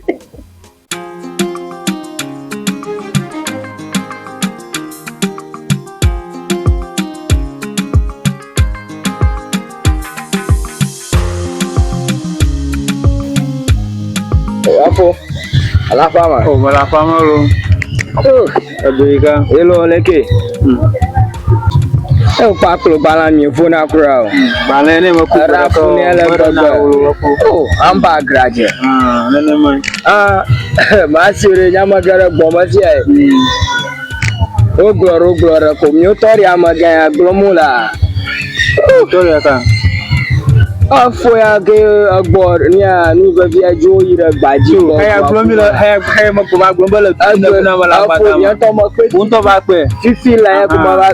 Nene me nyanwe mama gbonya no bi ma jenwa be. Ma nya tu fi fu mo lo. Ma no wa na dopi. O tu fu ma la ka gbogbo chi ma ko chi mo. Ba gbere. Sono ba fu ta fu che sa mo gbo to mo ka tu fu na ma gbogbo. Ya nka gbogbo yan fu re mi. Ako ba ho no titi bo no ima ma re fu. Ako ga ma ko me tanyi mo gere mu. Mate mom lo go. Ka dada kwa kle. Open. Ela jujina na ma. Dada. Okay, ira ko jo. Dada tuika. Atola. Oh, fia ko mala fia ko garaji ya ro kula ibanya o ya to ya dere ya. Into ko ba dogbo na se bi he wa ko jo. O yen wa gbero. O ma yo ni ramu, atare gbo. Awu ma ka. Ya na yi, o ya to so ga wa ga sanga uma. Awu, o ko ware, o ko re ni nyara mutare. O to we ga sanga ure ja. Ojo, ga je ga ure ja. E ma ko pare alo jo agu me, mate nyara ka dia ge ta ba dangwe ba nya. Ma puga. Enye ko ko la na we. Mo glom ni la, dada mo glom ni. Ti mo glom ni. Manya gaji nya ga ko baru nya ga ko. La ko ma hari la ko ha ga ko. Enya tene ma wu ni won chubari. Ni ne ne ko ne. No to no ko jiji be no bi e ti ko je pe he yi e na na mo ko ne ga gaji. Apeke. Ke o ko bo be la ko ma ri re ma. Ma ni bo bo na ko. Ele jiji ga gbo yi. Ke o to. Ma ni bo bo. Ma tanyi mo gere mu. Aji. La ko mo nya. Fi òkú gàlẹ́ jẹ́ kí o dàrú bá rìn dàdó níjọba fi òkú gàlẹ́ yìí. SSS. Òyìn ìdààmú pa àmọ́dá. Ina ka dada kula no jo la fa ma sele ka bo. Wá táwọn pẹ má ní ẹ̀rọ ohun eré tí wọ́n rọ̀ fún wọn yìí. Yẹ́ ẹ kẹ̀kẹ́ bọ̀ yìí. Wọ́n jọ fún gáàsì orí ẹ̀. Wọ́n yìí tó kàn ń tó gàkọ́ ká òfò sá ẹ̀ làbọ̀ lè tẹ́ máa rúkọ́ jùlọ ká òfò sá. Táwọn tó wọ̀ sá ọ̀sẹ̀. Ayo. Kamela do aji po do mi o gbo be mo le ga bla. Ade o. Bẹ́ẹ̀ tuntun aklára yẹn. Yàrá ọ̀rọ̀ ọ̀pọ̀ bẹ́ẹ̀ jẹ́ látò gbé yàrá ọba jẹ́. Dada náà kò ju ọjọ́ mọ́ ju rí o. Ajé ọkọ látò mi. Kudrago bi a dada.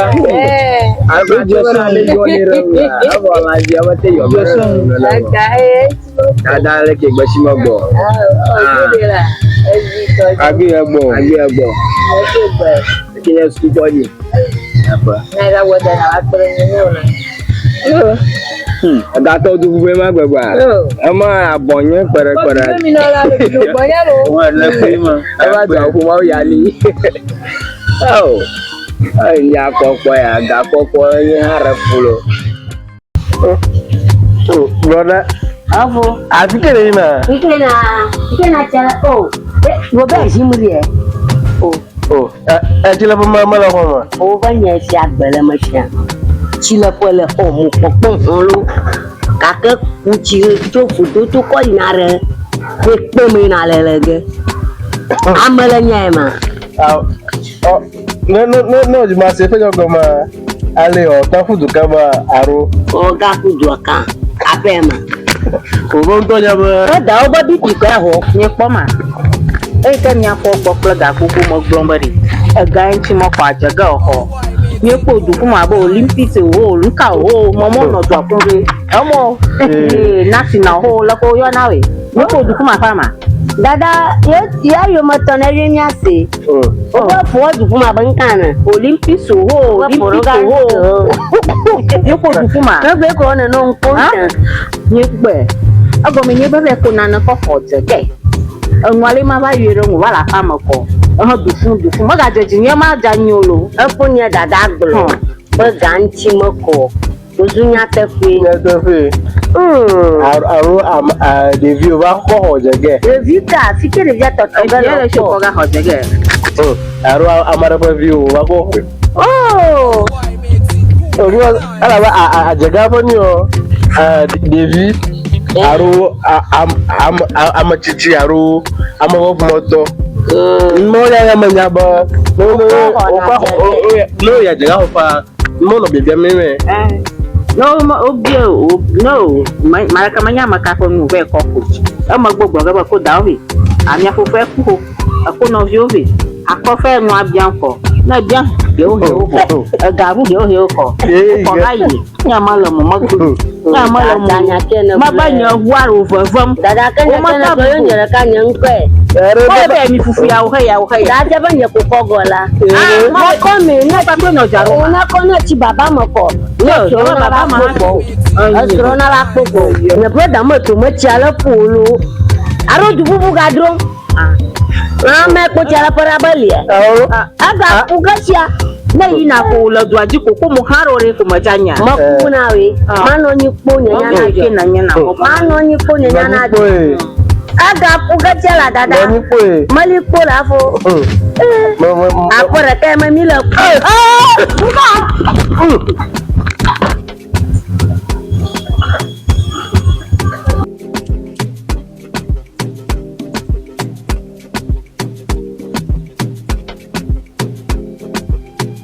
Agerugu kama turiana go. Tauna ka suwerugu kama mina da uma holu koga. Ma uga suguri sarango to sure for. Mayo su maora mayo kaka. Angwa ka vo ya tapi agbanyen kaka devo. Ado mado ba hayi na ku nuvi nyo no gbo afa. Agba ma nwa ma renwu na mi. Ya da ba manya tamla jomo mi am le jomo. Ngejo. Ndato. To wa fe ko pa to ko pa. No. Ngejo. Rojiri jama. Rajiri ojina jama. Rajiri amara din awo no jaga rojiri. Ngejo. Nge trogbo. No. To. Ngejo rajin agbunya. No. Àwọn trogbo. Nge trogbo rajin agbunya. Àwọn trogbo la. La ko trogbo. Àwọn trogbo la gbe. Maramanu gba. Nyog ma anu fi gamalu. Ta kanyi mata ma onu. Àwọn trogbo. Maramanu be na be jo je malamu. Ba gbunya na o. Agbunya akere. Àwọn trogbo. La ko joy. Àwọn la ko jo. Ojiri la. Ameliko. Le vie ko na pa e bi na yon rem.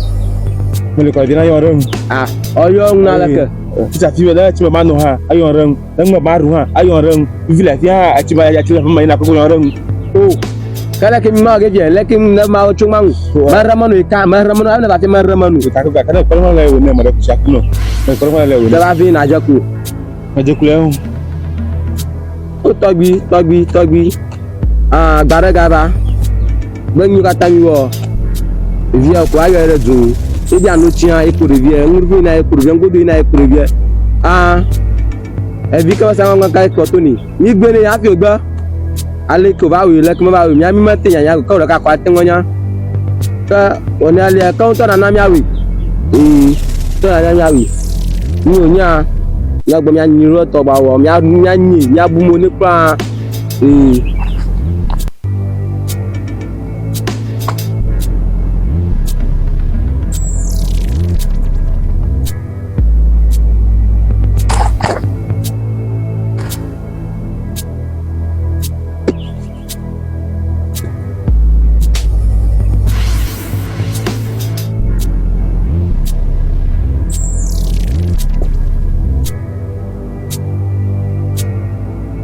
onya mi asiraji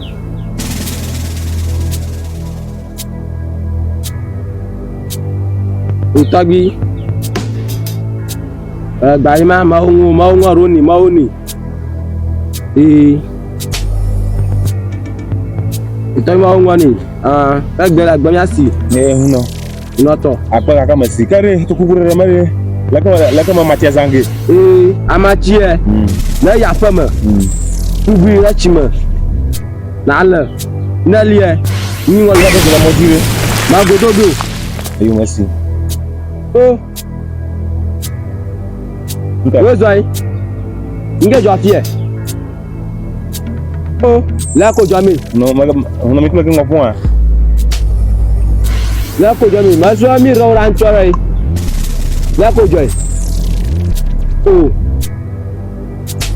tagbi awo ohun tó mi pọ́ mi ní agbo wa doro lẹ́kọ̀ọ́ ìmì ẹ̀wọ̀n mọ́nyò àwà ẹ̀wọ̀n mọ́nyò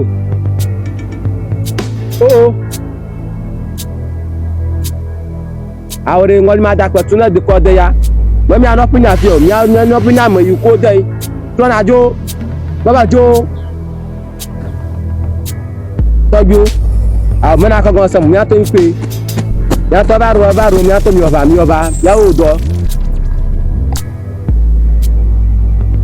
Abanga.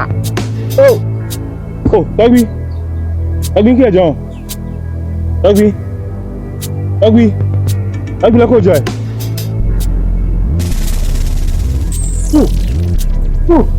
No.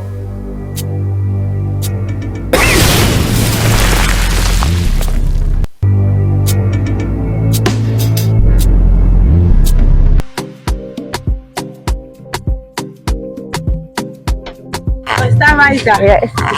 Liga do work. Liga do golo. Leke nya fama. Omi fon lo. Ni cho e ma wa ilo. Cho fo ko pa hanu. Ba ma lo be aje mi aji kwen. To ma tunya no e po re. Se fiu le ko eji. O du won to re kai ma na ma nya na no ve fiu were du won ma gbe. Okay, iri si won ti ajaga homulo. Ajega aho ajega no tutin ko du mi ma si po ti ofi ma nya fi ofi la o ba ajega oho la ya wa so ko ofi lo o ba ajega oho ni mo ho ajega anu o yere dun wa ma no dun ma ko do mi o ba ma re gbo na ori ama ro le ma gba ha ete ka me ko mi lo to mi afuto gbo po wa re ya ke mi asa ha na gba ko ma do ma ogan you know we ko na ayo na dare ka mo o to ni ya gba ko ma do ma ogan ma da ku yo Safari. Afu bia kutu va jemi eji ni chova ire popu mone. Madam kriyo molo. Ye va inalo. Ama ye you. Ameri ama. Yela. Icho mama udi aro do go di bodo ha. Ta va ida. Popo kunu ba male mala. O manye you. Ameri ama. Aro nye odun bubuta. Onto nyare. Ye malu. Ga tole wa. Ne ga kutu ga deju ko janyaga. Aba iwe. Ya ba ko mo va makaya ne. Je ma jimara manya yola. Manya yola. Akareje. O makaraji choma udi aro do nika. Awuchi e ko nya wo nu so do mura. O iko shi na gare. Masi wona de ga wan ju redo sana. Onya njimbo. Anwuji afulan kuji ne. Ide choma ko me ba me nyi toro won moro. Kakem nya shiro tele me to uganere. Ale mo ma ji bo fi de. Ngure bare. Nya ma fa je mi ati. Chomi cheki ko ba yi ha o. Ayi ma, you go do grandma. Ayo, ma do gba na ko pe da o he. Bye bye.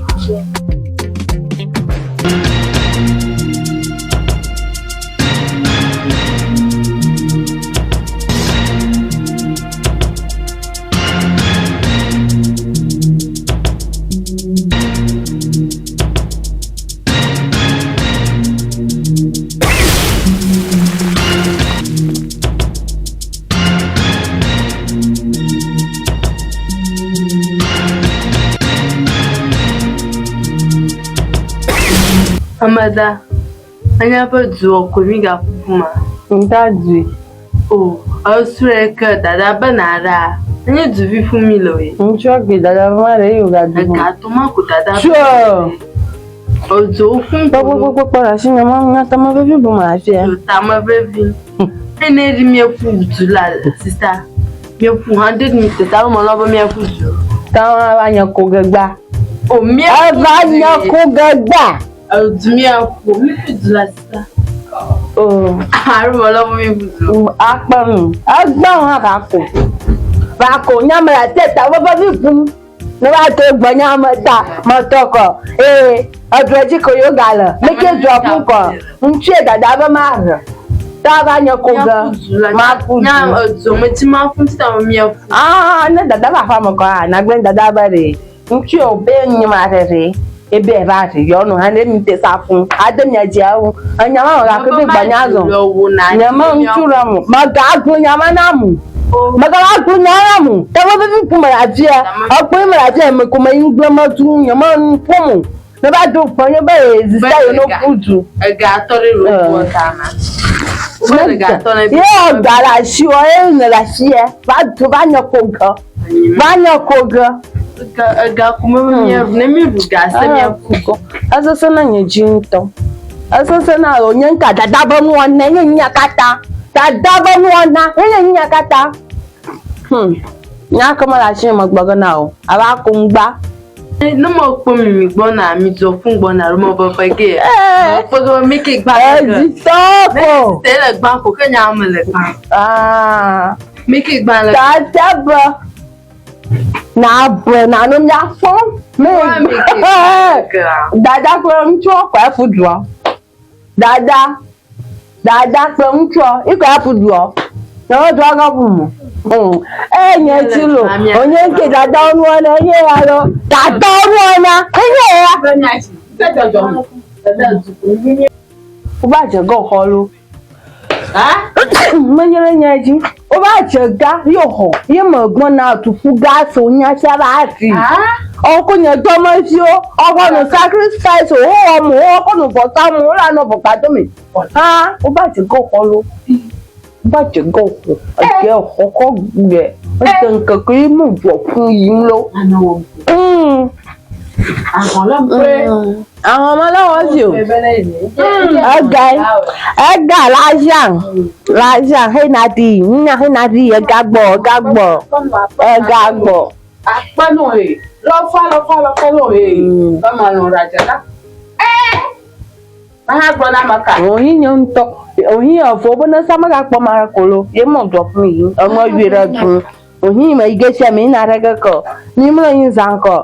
Ó kẹ́ dada ẹ̀kọ́ bá gbọ́n bá yẹn máa kú. Maka gbo na ma ko bi. Yẹn máa gbọ́n máa kú. Mo plọ́gà. Na ma ko bi dada bi na ki yo he. Máa plọ́gà. Ha ro si ha o he. Na nya do ma ta ma he. O nya o na ha won che ka nya da ha won. Maka ko nya ro je no bali ara ka o he. Ni je le ba no. Maka ko nya ro je no bali ara. No fa mi na ni. No fa mi. Na cha fam. Na cha fam yi. Very nice. Apanu. Apo jigbori ha onyan. Jigbori oyún máa ń yẹ mọ́ wọ̀ọ̀mù. Nadi. Mọ̀lẹ́dùjú mo bá di ẹ pọ́n tẹ̀. Tó yáre, ẹ jọrùn. Sùìkà kíkẹ̀ máa kọ́ nù rẹ̀. Ẹ jọrùn ó lọ. Ẹ jọrùn. Náà kpó mara bọ́chọ̀. Mọ̀gàbí yín ìfi bọ́chọ̀. Mo gbọ́dún rẹ̀ vi ó taba máa ń fi ẹ̀nà dẹ́mọ̀ máa rò rẹ̀. Kó ìjì á dára tẹ̀ fọ́ ọmọ bla àfọ̀ náà yẹ.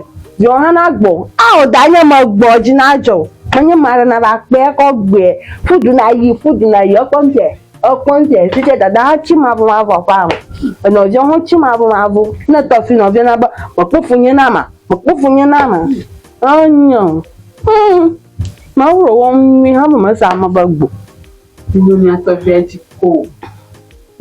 fi aji ko. Na ma wo be. ita ma ra gbloto o bon ka dra la hare bara gbana ba ro awi adoga na ma ra gbloto no ma ra gbloto ma te na ma fu ma fu nto Ni no ke nya mo so ni ala mo. Ni mi le fi ko na be. Hene regato fi gato le ma. ba zu kuma ko do yi tanye cho ba je na mo sun cho la mi Changri ro ko jo na fi so mu la mo. Enyo nya to dre apana mi. So to ka kya kele mi shire na je mi anu. Ngo jogole ma nyo nyam jogolore. Nya mi gble na chikpo va ra nye. Agboje. Dada. Egbo ma. Elo mo gboro. Okay, nya gbaji. On to nya ma gabe o to nya sinwara ko. Ma pobo ma wa na chiara na jare ji kon ke o havia. Bala jaga ha. Ayo. Jaga. Aba gbo. La ma gbo ba fiare tem mo kumara ka wala. Afia fi ma gbo. Mo ku. Ya ga ya la gbaji. On to nya. Ija Agboje. Dada. Ija la ke nyo gbaroro nya. Ija mi to pona pore ya ga gbaruga. Onto nya lanu akona na ma adabi ave putara ma kama nya kuku ma afla na la na. Kama ga igu. Ma mo dara fuma na bia jama ngamo faru. Yo ma ba no jiji. Dadu ma ni ona ori. O ma no do afun kula blabo. Ya to fa. Akpo bo ti gogora re. Agbororo me. Akpo. Dada. Yo afo leke. Agba. Ye mo go ko nya kuma gere bodo maro. Bi ma bo doju la. Bi ma bo doju la. Icho mo ko won. Adu bu ga la ji. Meli to ka ka ma du bare ta ra ka ko ju go. Bi ma bo no na fia. Na nyebe nyama to ko nyaro ne be me tu ka bo ri ma na na wo be ka be mo le fia me le dada yi mo mo le to se mo ko ma ko no na fia mi o na mo tu ka ro nyo le ma du wo le ji O ta mo bo fo mo o nu e ma la dujia. Ko se na ma wo re ko se na ma wo ke to ko be dra se ji ko to be fly Ma ki re bu ko si ma ga to. ma duro ta ra ma da yi ko budra Enwa yore mu ta ma di to gramo. Na ro cheli bo roche. Ina ro cheli ji abohun ya agbala ya jinye le yin gbogbo ama anu ma fun dia. O kale leke jojo atun kaka. Ma dia ma fie. Ami ma ga igwe mfoma la e putara kuba. Maga igu.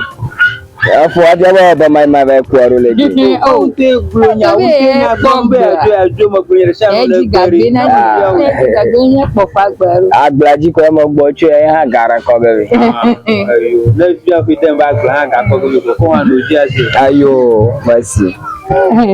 Wo gbo se ko ya do anyi wumana dada na jira na maru. Ma ba mi raso mi gbe mo so ara go ko ma ga na jodo fo. Dada mi re ga la. Da fora. Esia. Ko ma pa. So mi re ga. Chuku fuma bala. Agaji mo ba mala. Ajufu. Agba malololo. Gba mara funto. Nke mo futaro. Nke mo dero kwinye. Ichi obara manyi madongo. Nere manyari. Don leo nyama uzanga koko. Akajo. Akwal mawogo.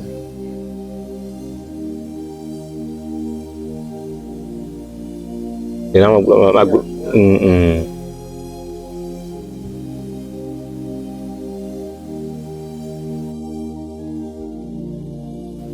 Ifi huna nti ma be gbaro ha. Huna ma je to magba. Afika ige malafia. Ya fie maga kusijo para kama gayo. Gba molololo. Mo wakil konto.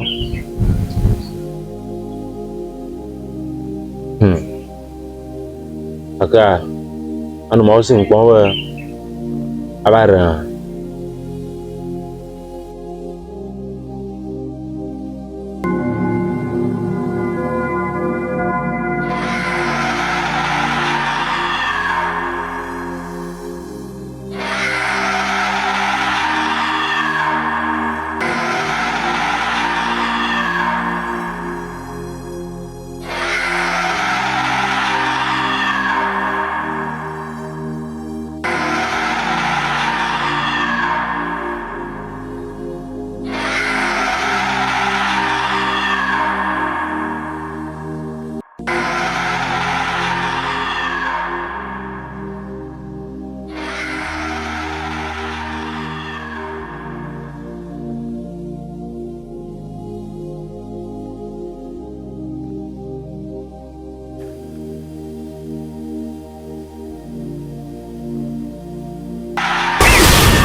Mare kuku maga umola, mare kuku no maga umola. Na wetnya dapat anyo mau.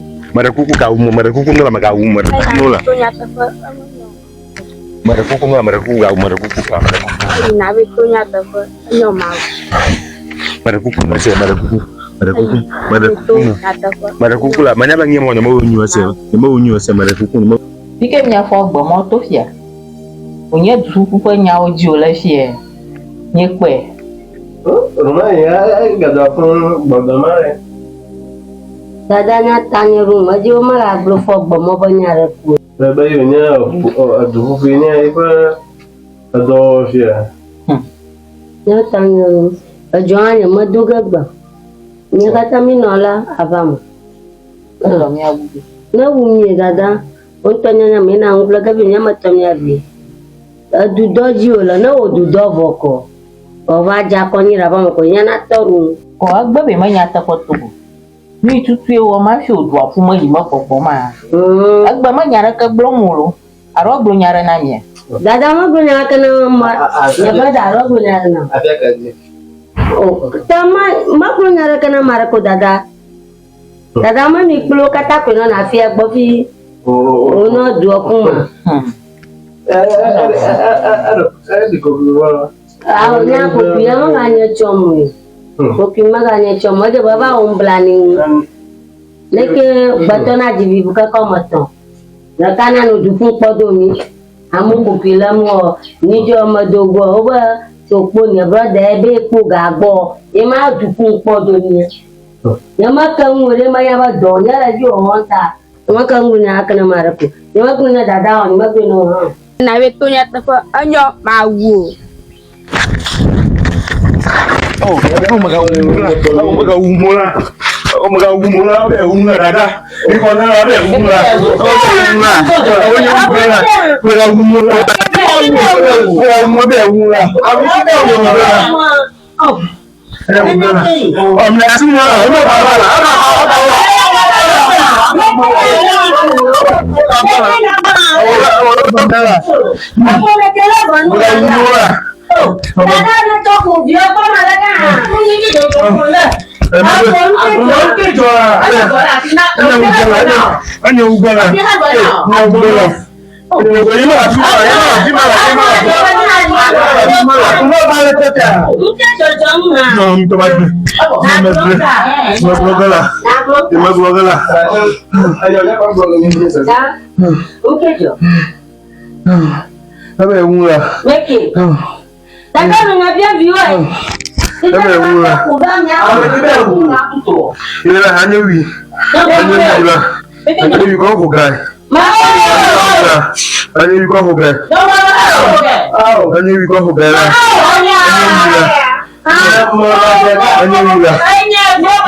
Dada.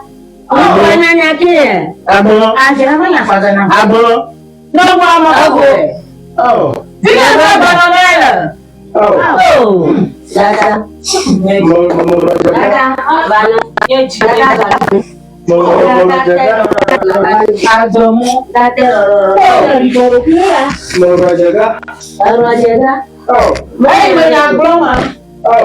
Ye ba oi ba ke me ko ga yo mo ko ibo ma. Ko ba ba ba be wa mo ko ho je ke. Ni ro jaga.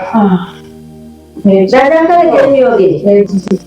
Ya mu bo amali o. Ni mo ko mo to. Báwo na ye? Nya de bi omi ni Bi ko ko je. nya pro ga ye. Ma nya pro ni na le so le de ni mi ni. Ta yi. Ni ro jaga. Nya de ne ro ja ka nya. Je na ne na bi. Oh, agbomo. Je na ne na bi ya. Oh, bo. O no pe Mo bo si ko. Oh. No bo ma Mana le bo ba sa na ba na ma nu ko. Ke ko mo ina. Anya ma bi ya. Ba si no mo ka ta. O che ni. Rabo janya. A fi iwa ona o tra o ko no. Nto trogawe. Ere. Otwe. Banya ba gbe. Ya ba gbe. Agbomo da. Bro nya na dada. Nya dada maga jani oko, dada maga jani. Ada haropio nton gata. Igbaji ave wo do ne ava. Tuzuba mi neve wo shipo. Akoko ko ge ba to ko ra di do ama. Ko fi na da ropio ra. Ko fi na di ropio darura.